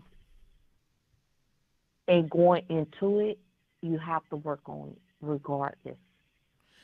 And that's if you're single going into a relationship, you have to work on it. Right. It's not going to work if you don't Right. work on it. Somebody named Begging Billy said, Chris, thanks for your welcome, sir. Hey, anybody welcome, man, as long as you know with the dumb shit. But if you really want to show your appreciation, hit that. If you really want to show your appreciation. I hear your name, Miss Clay. So while we waiting on Super T, and I'm going to give him probably about another minute or two, and if we don't get on, then, I'm going to shut it down. You saw what I did, video about Color Struck. Yeah, I've seen that. Super T, the pins to show ID. Look on my screen. That's the pin. 824-7480. That's the pin right there, bro. 824-7480. It's right there on the screen, my brother. Right there on the screen. La Green, hey, love. Oh, I didn't even see. Did I see La Green? No, I think I did spoke to La Green. Okay. You saw the video that I did about Color Struck. And I kind of figured they would catch your attention, but not saying I was just doing it to catch your attention, but it was just something that was just on my mind at the time. And anything that's on my mind, I'm going to speak on it. And you said that was a good question. As a matter of fact, he said, I'm a married man, so I'm with the caller. It ain't just dick and pussy no more. It's all or nothing. There you go, bruh. Hey, Stone Cold, exactly. You got to work on it. You got to keep that maintenance going. Super T said asking for a pen. I don't know why it's doing that. Okay, no, when he dialed the number, Super T, when you dial the number, press 1 and pound. Don't put the show ID number in. Press 1 and pound. You sure he ain't got to do that? Yeah, I'm positive. Okay. Super T, try it again, brother, and see what it does. After that, I don't know what to tell you after that. But let me look up that video real quick. Because I think I like the comment that you said on there. So let's put it up real quick. And while I wait on him. Yeah, try it one more time, Super T. And if it doesn't let you in then, brother, then hey, maybe next time. Maybe next time. All right. So let's see. Go to my channel.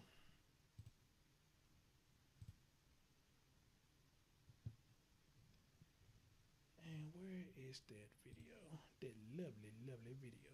Here we go.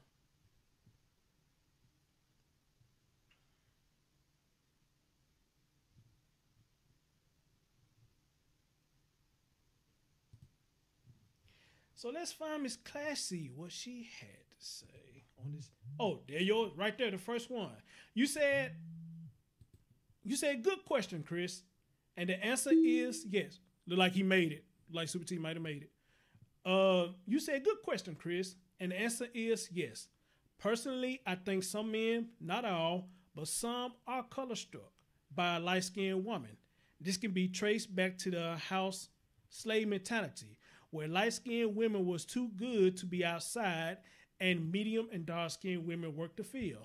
I think because of that mentally passed from generation to generation, and some men think that light-skinned women are more in society, and really nothing has changed from their mentality to today. Just my thoughts. And I think that was a good thought that you put, because if you heard what I said, think about it. When I was growing up, for some reason, I would give a dark-skinned chick a hard fucking time. And I could tell you stories for days. When I fuck with a light-skinned chick, the shit I would let her get away with, I would never let a woman dark-skinned get away with the shit that I would let the light-skinned chicks get away with. Now, I want you to listen to what I'm saying. The key word when I was growing up, so me when I was younger. But I tell you now, anybody can get it now. You know, you do some dumb shit, you can get it. You know?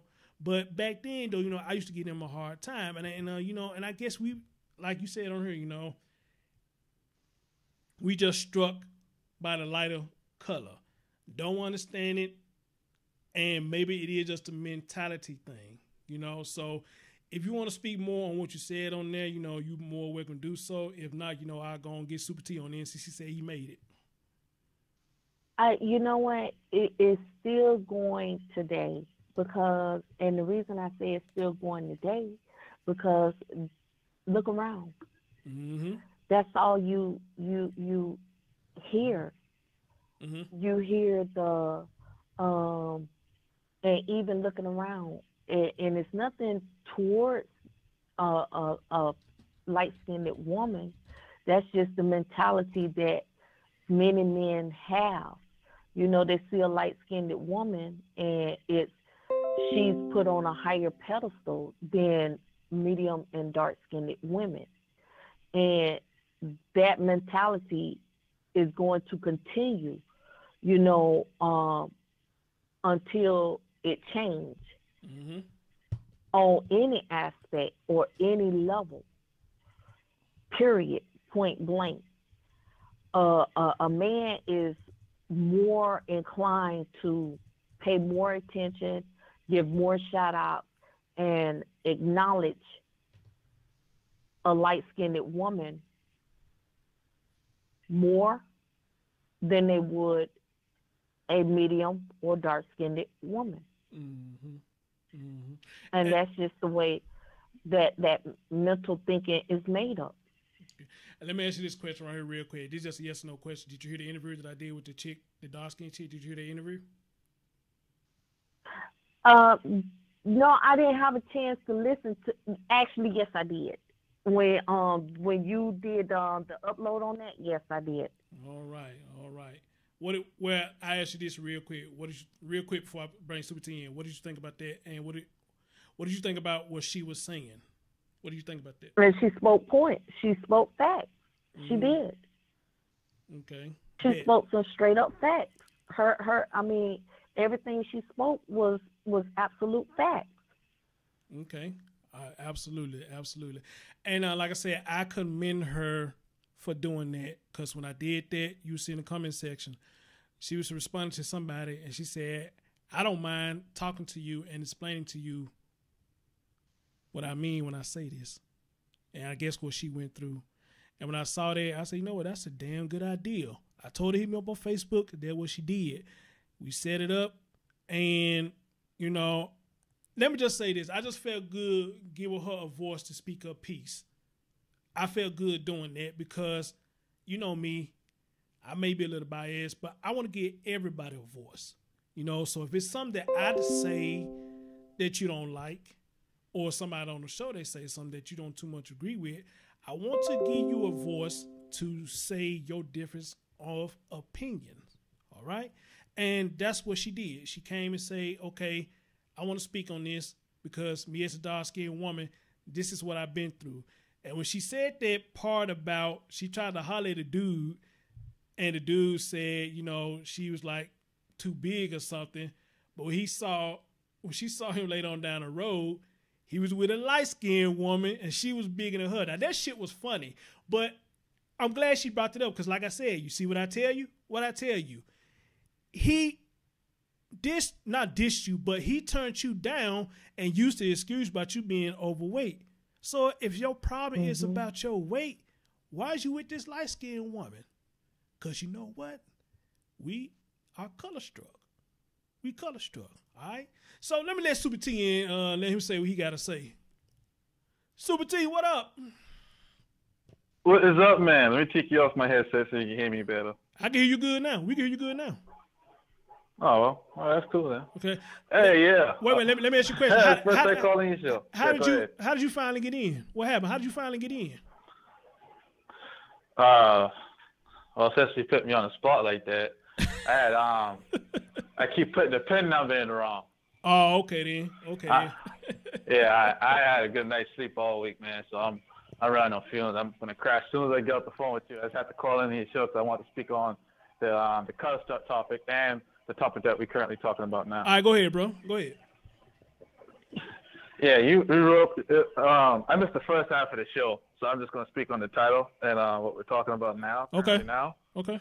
But for grounds of termination, like what's the grounds for termination? Like for me, and how it should be for most relationships. I can't speak on every relationship, but it's usually based on like personality benefits. Because I look at a relationship as like a business. You see, so if you got someone in a relationship who's literally bringing you down, who's hurting your finances, and just always seem to keep you inside a continuous loop, like that's a person that's not really good for relationship because they're not good for business. If all I'm saying, if you feel like you can do so much better on your own because you don't have to carry somebody else's baggage of weight on your shoulders, with yours right beneath it, like you can accomplish so much more. But when you got someone on your team that's actually that's helped supporting both of y'all, that's actually there to make good decisions, and even if something was to happen to you, at least she can be the carry relationship, you know, and things of that nature. Somebody who can keep you uplifted and keep you motivated to get up every day and work hard and make sure that, you know, everybody's in the household happy. Like that's a person that's good for this shit. That's good. That's a good business. Okay. Follow me? Yeah, I follow you. Go ahead. Yeah. And then based on the color stock topic, I actually heard your last show about the color stock topic. Okay. And what you think about it? I know y'all always keep comparing like dark skinned woman to light skinned woman, and you know, same thing like with men, dark skinned men and light skinned men, like they all act different. And I could tell you based on experience as a dark skinned man and dealing with dark skinned women, like growing up, like the people who always got praised were always light skinned people, and people who always got picked on was the dark skinned people. Like we always make excuses for light skin. Like the women always make excuses for light skinned men, and the men always make excuses for light skinned women. And any of them do just straight up dumb shit, you know. But when it comes down to dark skinned people, we seem to be held to a higher pedestal. It's like we know better, or we should do better, or we should accept this punishment. We should accept this slap in the face, and we shouldn't, you know, respond at all. Super T, I'm glad you brought that up. I'm glad you brought that up. Can I tell you what I let some fool do to me when I was still in high school? I'm glad you brought that up, and I can laugh at it now because I was stupid as a motherfucker for allowing this person to do this. So my play brother, I don't know what you got going on in the background, but that's a lot of noise, bro. Oh, I'm sorry. Hang on. Okay. We good. Okay. My play brother at the time, which is my little sister real brother, he's supposed to hook me up with this chick that he went to school with, and she was light skinned, not a bad looking chick. And we supposed to be calling ourselves all lovey-dovey and all this bullshit right here, until one day my play brother said that she's talking to somebody else, and he called me with the person on the phone that she's supposed to have been talking to. Dude was telling me everything from top to bottom about this girl. And I'm just like, in order for him to know that, he been talking to her and probably could have been doing even more. So what he said to me was, he said, hey, man, he said, y'all was talking then. I ain't got shit else to say to her, I mean, I don't get down with this shit either. So now, check this out. I'm going to tell you what this fool did. I'm talking about the female. I'm going to tell you what this fool did. After I got off the phone with my play brother and him, this fool called me 10 minutes later and say, did you talk to so-and-so, so-and-so? So first of all, you called me and asked me that dumb-ass question. Of course I talked to so-and-so, so-and-so, you idiot. Yes, I did. And I said, yes. She got quiet for a minute. I said, damn, you just gonna call me? That's all you gonna say? The motherfucker turned around and said, I don't want to talk to you no more. And hung up the phone. I said, what the fuck? What the fuck? But check this out, Super T. Even though that chick even though she did that shit, I still wanted that motherfucker. I did. And I guess that's back in the Urkel days, because you know how Laura did Urkel? She did that man so wrong, he still wanted that woman. So I guess I was a spinoff. I was a spinoff for him. That woman did that fuck shit to me, and I still wanted that motherfucker. Got mad at me because I found out you talking to another dude, but you get mad at me and say you don't want to talk to me no more. How the fuck does that work? Man. And how the fuck did that work that I still wanted that motherfucker? I could sit here and tell you a story about this one light skin chick I dated like 10 years ago. Mm-hmm. But I don't, but you got certain YouTubers that pocket watch, and I don't want them to go back and say, I'm a whiny bitch and all this shit, because they consider it's critiquing. And then they get upset when you respond and block you. So I'm not even going to go into that story. But there's another factor for you, Chris, you got to think about. It's all about standards. Mm-hmm. Like for example, like if this pretty chick was like walk by you, slap your cup, and like waste Kool-Aid all over your good church shirt.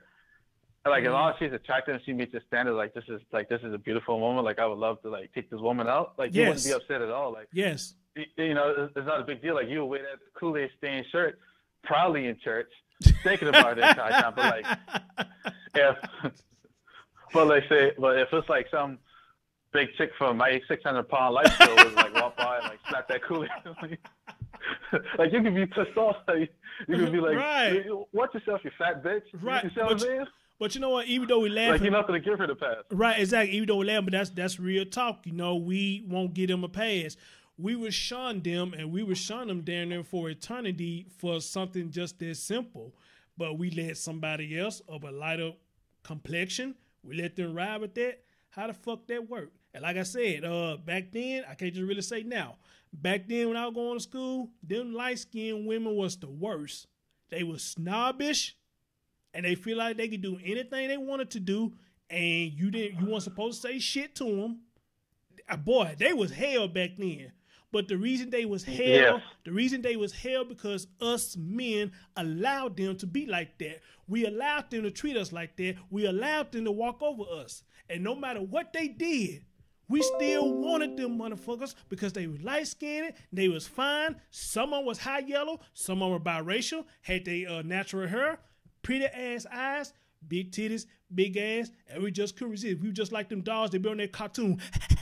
We just be like that, when it comes to that shit, you know what I'm saying? But when it comes to the dark-skinned women, we like the dog named Spike on Tom and Jerry. He'd go fuck Tom up every time he was chasing the mouse or whatnot, So the shit was crazy, man. This shit was crazy. But I can laugh at it now because that was part of growing up, So like I said, now it ain't like that with me no more. Anybody can get it. Anybody can get it, Yeah. But go ahead, brother. As you get older, you mature, and the standards either they increase or decrease. Like, is it going to be like from between the ages of 20 to 35, you're going to be, dating 10s, and probably from 35 to like 60, you probably be dating like -5s and shit. Mm-hmm. And you might find yourself with that fat chick from 10 years ago who spilled that Kool-Aid on you. Exactly. Pushing around on the fat scooter.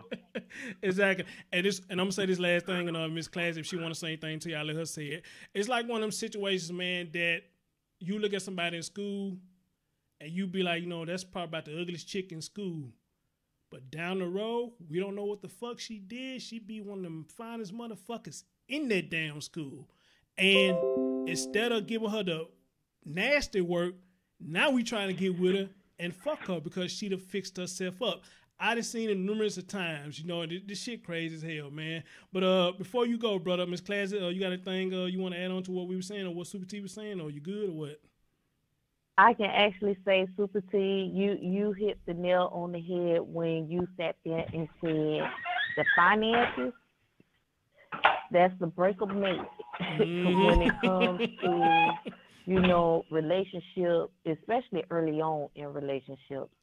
You know, if them finances, if you having financial issues in early on in your relationship, and the finances is not up to snuff and stuff and everything, that's where the biggest communication issues come into play.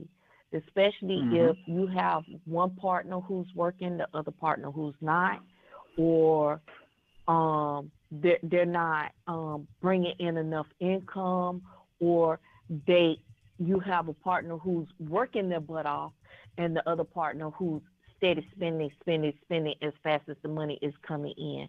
That is outside of that, and that communication, that line, that cheating, yes, that will break a relationship. It will. You know, those hurdles in that relationship that many don't know how to overcome. Absolutely, I agree with that too.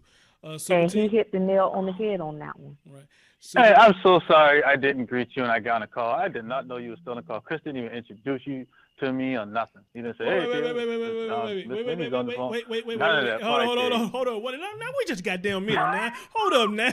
Now everybody be listening to this show. Everybody know this woman been on the show for the whole damn time. She been on the phone for the whole time. She left. Hell, you was the one in the comments said she like, what happened? You know, when Gig was on the phone. So she been on the phone the whole time, bro. I know she was. I thought she had left right before I came on. Oh boy, but Super T, man, you got any last word? Hey, dude, thank you so much for calling, bro. You brought it good. You hit it home, brother. But if you got any last words, man, talk to us. If not, brother, man, don't make this your last time calling in, man. Yeah, it sure won't, man. Hey, my last words is like what she was like you know the fallout what she just says now was even if you was to go into a relationship, like if someone has nothing and you have a whole lot, as long as you can afford to help sustain that person's life or make that person's life better, as long as it's someone that can appreciate it. You know what I'm saying? Not someone who never had anything. Those are like some of the worst people you want to deal with, because those are people that's going to, you know, really suck and destroy everything you got. And even if they take it all from you and they become broke, they're fine with it because they used to being broke. They came from nothing, so they don't mind going back to nothing. Oh, good deal. But most of the time, along as if you sign up for something, that you sign up for something that you know what it is for, and you know what the possibilities is for, and the possibility that's going to come out of it. If you are willing to accept that, there should be no complaints. If you date a woman with kids, you accepting her and her kids, and whatever financial baggage that she has, if there's no reason why you should be complaining about her kids and her financial status when you went into a relationship knowing this. Thank you. Brother, thank you so much, You man. know? Thank you so much, Super T. Much love, brother. Thank you so much, man. Yes, sir. Same here, man. Thanks for taking the call. All right, no problem. Wow. Miss Class, I'm going to tell you what I love best about this show. We finally, speaking on the topic about relationship, and we had men and women calling. We finally did a relationship topic, and we had men and women calling. How about that? How about that? You know, so that's my favorite part of this show. But Ms. Class, before we get out of here, I had to ask you a question because we talked about finances. So let me ask you this. Do you believe that two broke people can build? No. Explain. What are you building? What are you building? I mean, because there's no finances there. I'm sorry, there's no finances there. Two broke people can't build off of nothing. If you don't have the finances to build, what are you building? No, I'm laughing because you shut that shit down quick. No. What the hell you building? But you got people who believe that two broke people can build. They think they can come together and make something happen. I had somebody tell me that one day they was trying to holler at a female, and they said that the female said to them that, what can two broke people do together? And you know what I call them? What? Delusional. hold on. hold up. And there's a lot of delusional people in this world, believe it or not. It is, but if you that pretend to walk around and be sane. Right. Unfortunately, they pretend to walk around and be sane, and they walk amongst us, and they have very intelligent conversations, and they talk highly intelligent. They're delusional. But see, here's the thing, though. Unfortunately. Right. But see, here's the thing, though. But see, the woman was being real. She said to him, what can two broke people do together? So she was actually being logic when she said that. He says to her, two broke people can do a lot together. I said, really?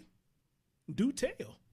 I don't remember what he said, but I said, do tell. But now, on the flip side, I think it may be a slight possibility that two broke people can build together. Just hear me out what I'm saying. Do you believe in people wallowing in their sorrow, but you meet somebody that can turn your life around, that make you want to do better? Do you believe in that? Yeah, I do believe in that. Okay.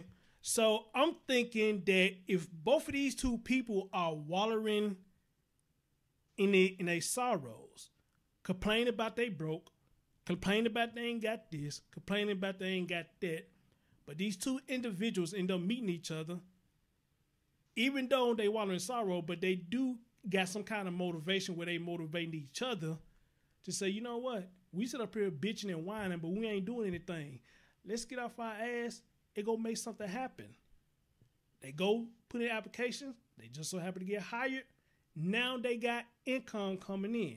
Them two met each other, again, wallowing in sorrow, but they came together and gave each other motivation to do better. And now they are doing better. So they ain't got no reason to bitch. They ain't got no reason to whine, because you know why? They coming up. They got income now. All right? So, like I said, I believe in a slight sense that two people, broke people, can build, but it's all about your mindset and your ambition to want to build. You agree or disagree? Right. I absolutely agree on that. Okay. But they have to have the mindset. Exactly, that's what I'm saying. But if two broke people trying to build and they steady spending and they don't have the mindset, they're not building nothing but being broke again. Right. Exactly. And I agree with you on that as well. Ladies and gentlemen, if you haven't hit that like button, please do. We got 50 right now, man. Y'all showing us love tonight. You know, like I said, we reached a peak at over 30 at one point. But everybody, tomorrow's Monday, so a lot of people probably went to bed now and say, hey, we'll catch this shit tomorrow. This shit too long, you know. And I understand it, but y'all got to think about it. This Miss Class I'm talking to. This shit always going to be long. So get used to it, nigga. It's always going to be long. And my sister S. Renee don't enter the building. Hey, love. Yeah. You know, so this is Miss Classy. Miss Classy, we talk about these subjects. They're going to be long. Plus, we got phone calls. And everybody who been calling in been hitting right on the money. And again, Giggles, please, don't let that discourage you. Like I said, I believe it was just a total misunderstanding. At least that's what I'm hearing from Miss Classy. It was a total misunderstanding. I guess she wasn't prepared for what you said. You know, so please don't be discouraged. You know, please don't. You know, so don't make that your last time calling in. We good. We all good. Miss Class, I don't know what else to say, babe. Thank you so much. I don't know what else to say. I mean, overall, this was every show is, it can't compare it to the next because it just gets better. Exactly. It gets better. You know, and I wish my man, Brother Smooth, was with me because he's actually my co-host. And I think y'all together, man, we would have blown this shit even more than what it was, because I'm pretty much sure you heard him on my show plenty of time before. His demeanor, people love his demeanor, you know. And I really do believe he's one of the reasons why my show is the way it is now, because people seeing me and him doing these shows. At the same time, we may be talking about fuck shit that's going on. But at the same time, we try to find something positive out of it. But now, if we can't find nothing positive out of it, then it is what it is. You know, you just fuck. You know, but we try to find some positive out of every story that we do. All right? So, and I know a lot of people probably don't like when I do it because my words get vulgar. And then just like I had somebody tell me, one of my streams I did, he said, the girl said, hey, man, my girl said, man, you cussing your ass off. I said, well, your girl must have been watching me long. You say she been watching me. Shit, she must have been watching me long. I be cussing my ass off. And then somebody came and said, well, she got to put her cuss blockers on. Right. Then. And somebody came and said, well, you just doing it more normally than what you've been doing. I mean, but you in the spirit of the morning, though. But go ahead, keep going. I said, okay. And I think her name was Stephanie. I said, okay. But I want to throw a question out there to you. Go ahead. To throw you off. Okay. What you think about this R. Kelly confession song? Oh, yes, you put me on the spot with that. Miss Classy, to be honest, I really don't know what to make of it. I really don't know what to make of it. But I'm going to try to give you my best answer. My best answer to that is he'd reached his breaking point. You know, do you know how much this man been going through? And I think a lot of stuff he been going through because he costed his own self. You know? But with him, he human. Even though he's a singer, he been doing it for years. He's a legend in business. But he's still human. Everybody has their breaking point. So they're just like me. Let's just say I get popular with this and my name is worldwide. And everybody know who Chris Thorns is. As soon as I go live, I got like 1,000 people watching me. Of course, you're going to have a majority of people that like me, but you're going to have other people that's going to try to find anything to throw shade on me that they see in the tabloids. Anything they're going to see, they're going to try to throw shade. Chris Thorne did this. Chris Thorne did that. Chris Thorne was spotted here. Chris Thorne was spotted there. Chris Thorne looked like he's with a prostitute. Chris Thorne with a tranny. You know, all this shit. They're going to try to take every piece of salt or grain of salt that they got and throw it at me. Now, we put on the front, on outside, like this shit don't bother us. But in reality, that shit does bother us because what reason do you have to try to tarnish my name? What did I do to you? What did I do to you? If you don't like my podcast, don't listen. Block me. Okay? If I'm a singer, you don't like my music, don't buy my shit. Just don't buy my shit. That's all there is to it. If you think I'm just that much of a danger to society, wherever they got my name on it, leave it be. So I'm pretty much sure if I was in his position and I was top notch like that, I would have my breaking point. And I believe that's what it was. He just got his breaking point. And he pretty much letting it all out there. Now, I do think it's still some things that he's still holding back. But for the most part, you know, for a 19-minute damn song, you know, I mean, shit, he pretty much laying all his cards on the table. You know, so that would be my best answer to that. He just reached his breaking point. Now, don't get it twisted. I'm not saying anything that he's saying is true. I'm not saying anything he's saying is not true. I'm not that man. I didn't live his life. So I can't say what he did or what he didn't do. The only thing I can say about that is I believe he reached his breaking point. What you think? I feel that he have reached his breaking point, but what I also feel that the attack on our men of high stature has also reached a high point in society today. And what I mean by that is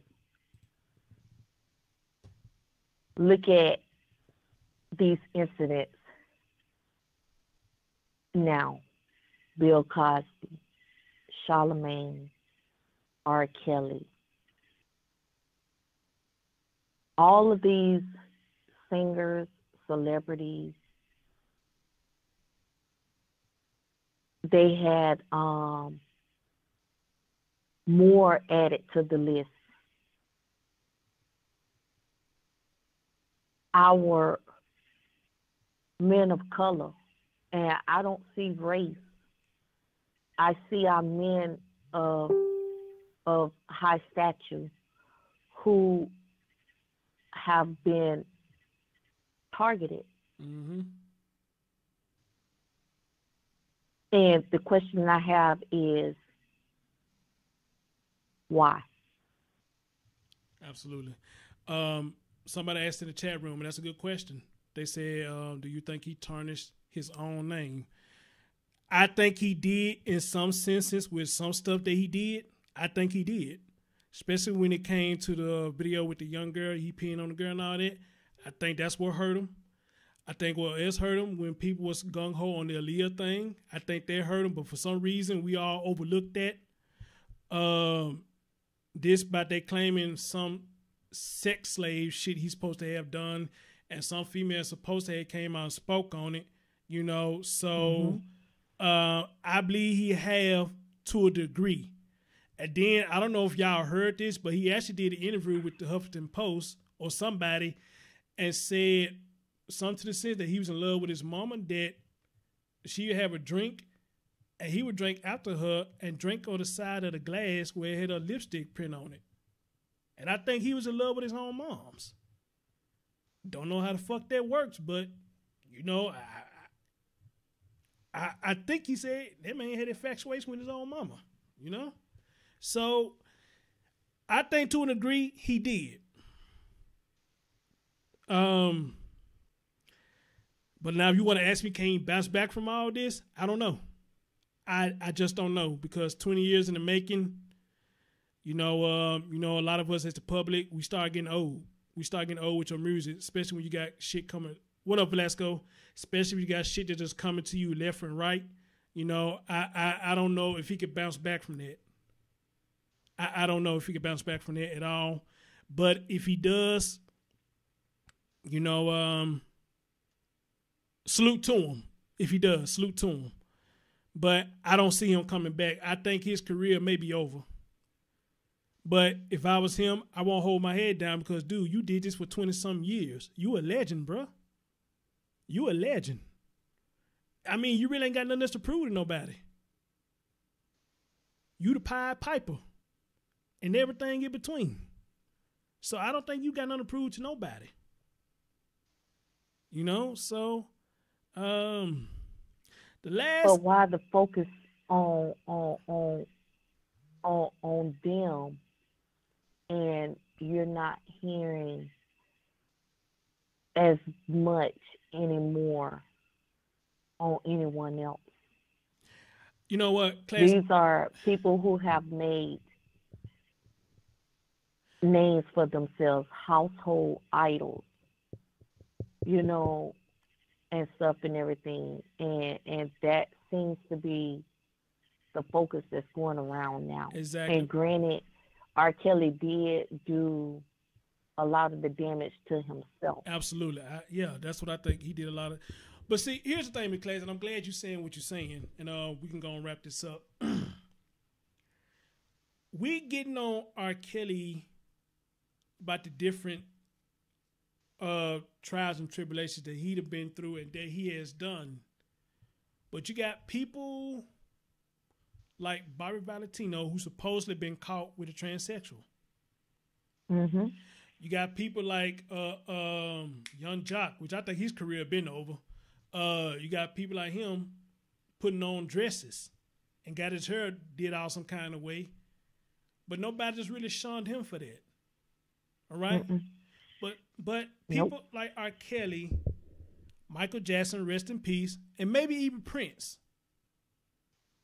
Michael Jackson didn't have a childhood. He was highlighted for the children. Exactly. But see, Mm-hmm. I can understand where Mike coming from, because if we paid attention to Michael Jackson movie, which they made down there about 3 or 4 of them, but if you paid to the original one that we saw, he didn't have a childhood life. His daddy worked the shit out of him. His daddy would beat them, you know, for every little fucking thing. Right. And it made Michael the way he was. You know, he didn't have a childhood. So it's understanding with Michael why he got older, he loved kids, because he never had what they had. Oh, shit. He never had what they had. So that's why he had this Neverland and all this stuff, and he was allowing kids to come over and spend the night or do everything in between, you know. And but it's mighty funny. Everybody was cool with the children spending the night with Mike and all this shit until he stopped putting out their money. Now they want to come out and talk about he touching kids. He molesting them. He fucking them. He gay. He all this and the third. But you know what, though? I know that broke that man's spirit. Not broke his spirit. It probably broke him emotionally. But that man was able to still bounce back. Because guess who he is? He's Michael Jackson. He bounced back from all that shit.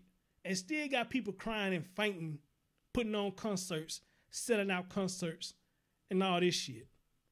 So tarnish my name all you want. But at the end of the day, you know, some people just can bounce back from it. Michael, if he was still alive, he could bounce back from it. R. Kelly, I just don't think so. Even Prince. Prince can bounce back from it. R. Kelly, I don't think so. I just don't think so. But again, I'm not rooting for him to fail. Even though I'm not a big fan of his, I'm not rooting for him to fail. I'm not. Chris Brown. Nobody getting in Chris Brown's ass for what he doing. This fool got arrested again, I think, for assaulting somebody.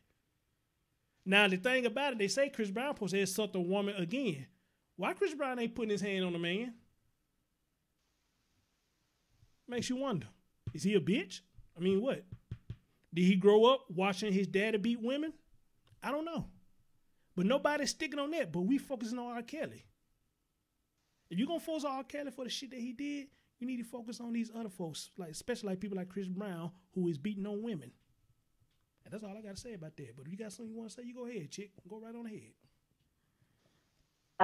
No, I mean, I enjoyed tonight. I did. You know, I just think that, you know, there's a lot going on in society today that, you know, we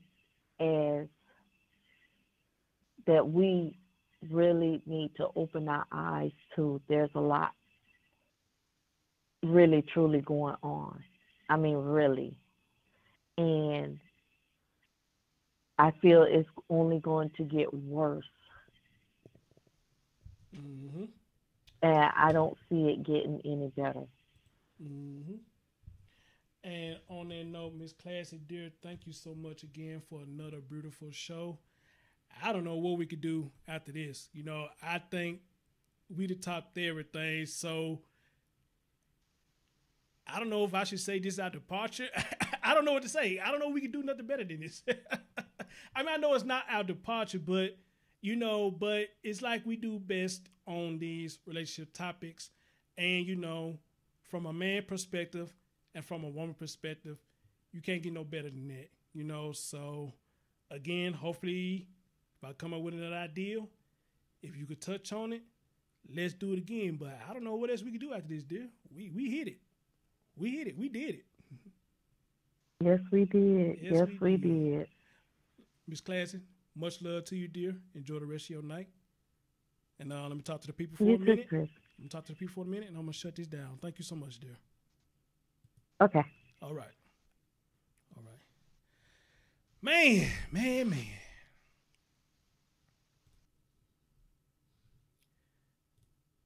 What can I say?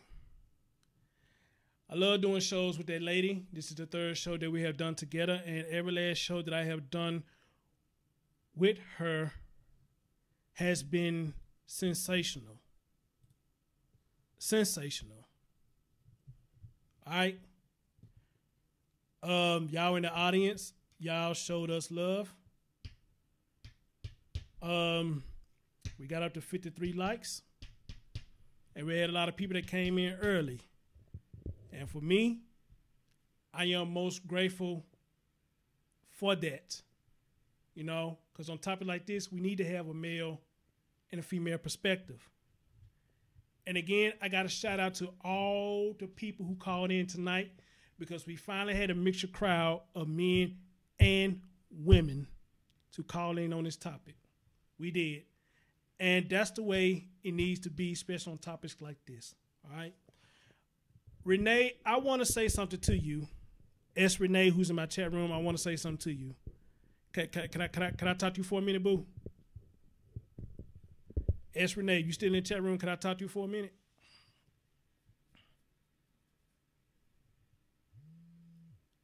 All you got to do is say yes. Can I talk to you for a minute? If you're still in the chat room. I'm waiting till you pop up. Let me see you still in the chat room. I'm talking to S. Renee, if she's still in the chat room.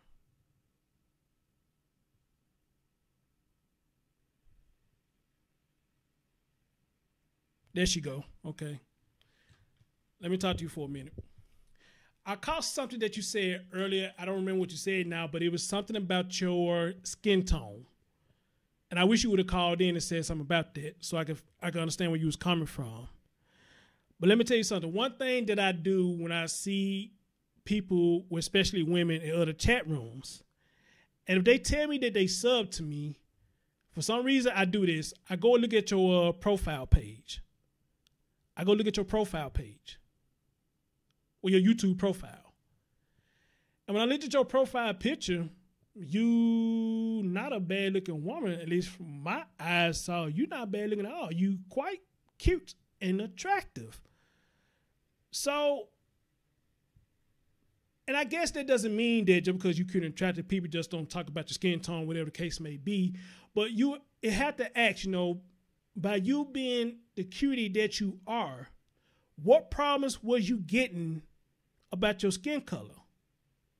What was the problem about your skin tone? Because you said something about somebody was blaming you something about your skin tone.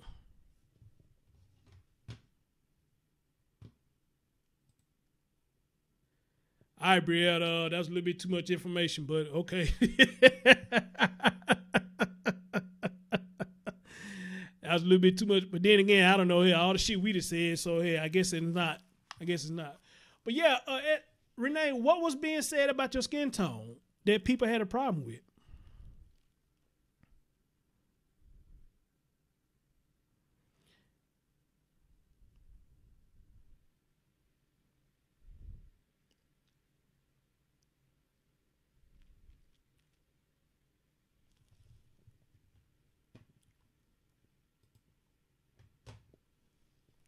Okay, Brielle, a little bit too much information. My guy. Yeah, I don't even think you come over here and say that. Not about my girl. I wouldn't come over here and say that shit. But, all right. She said, Brielle, all right now. Come on now. Come on, bro. She said, I was always talked about because I wasn't light-skinned. Oh, wow. Well,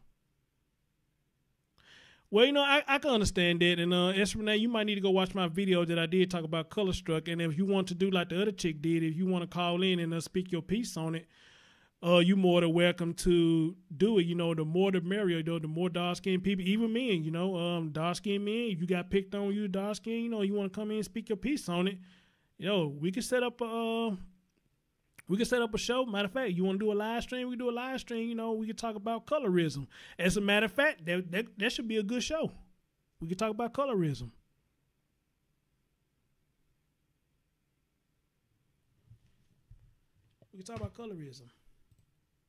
But anyway, I just wanted to say, just because I think you're attractive doesn't mean everybody else probably think you're attractive or, whatever the case may be, what I'm saying? But I thought you was very attractive when I saw your picture. So, do your thing, chick. Stone Cold said, we got too much hate in the black community. Shade ain't shit. Okay, Renee said that's the topic. That's why she coming. Okay, cool. No problem. Anyway,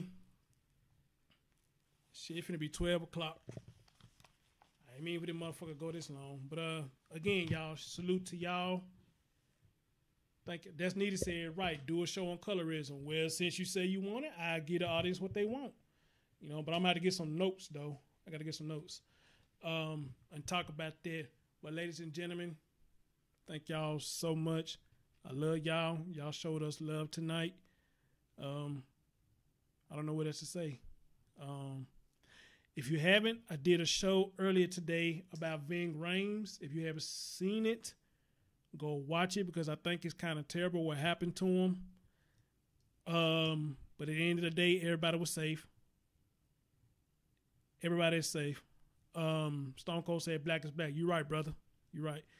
Everybody was safe. But, you know, I just think that it's sad that, and this will go along with the colorism show, that we got people, white people, is calling the police on us for dumbass reasons. And when I saw the story about one of them fools caught on a little girl selling water, I was through. I was through.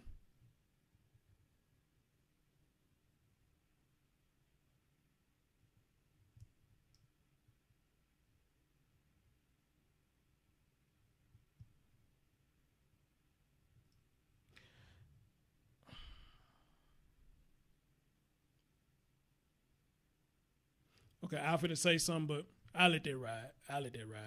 But yeah, I was through when I heard that. And I was just like, you know, that's a sad thing that you got adults that are trying to teach the young generation how to make an honest dollar, but now they can't do it because you got white people being ass and calling the police just for stupid shit, you know. But I get on it. We'll talk about this show for another time. But in that though, this your man Chris Thorns. Thank y'all so much. I love y'all. Shout out to every last one of y'all. Appreciate the callers. Your man Chris Thorns is out. Peace.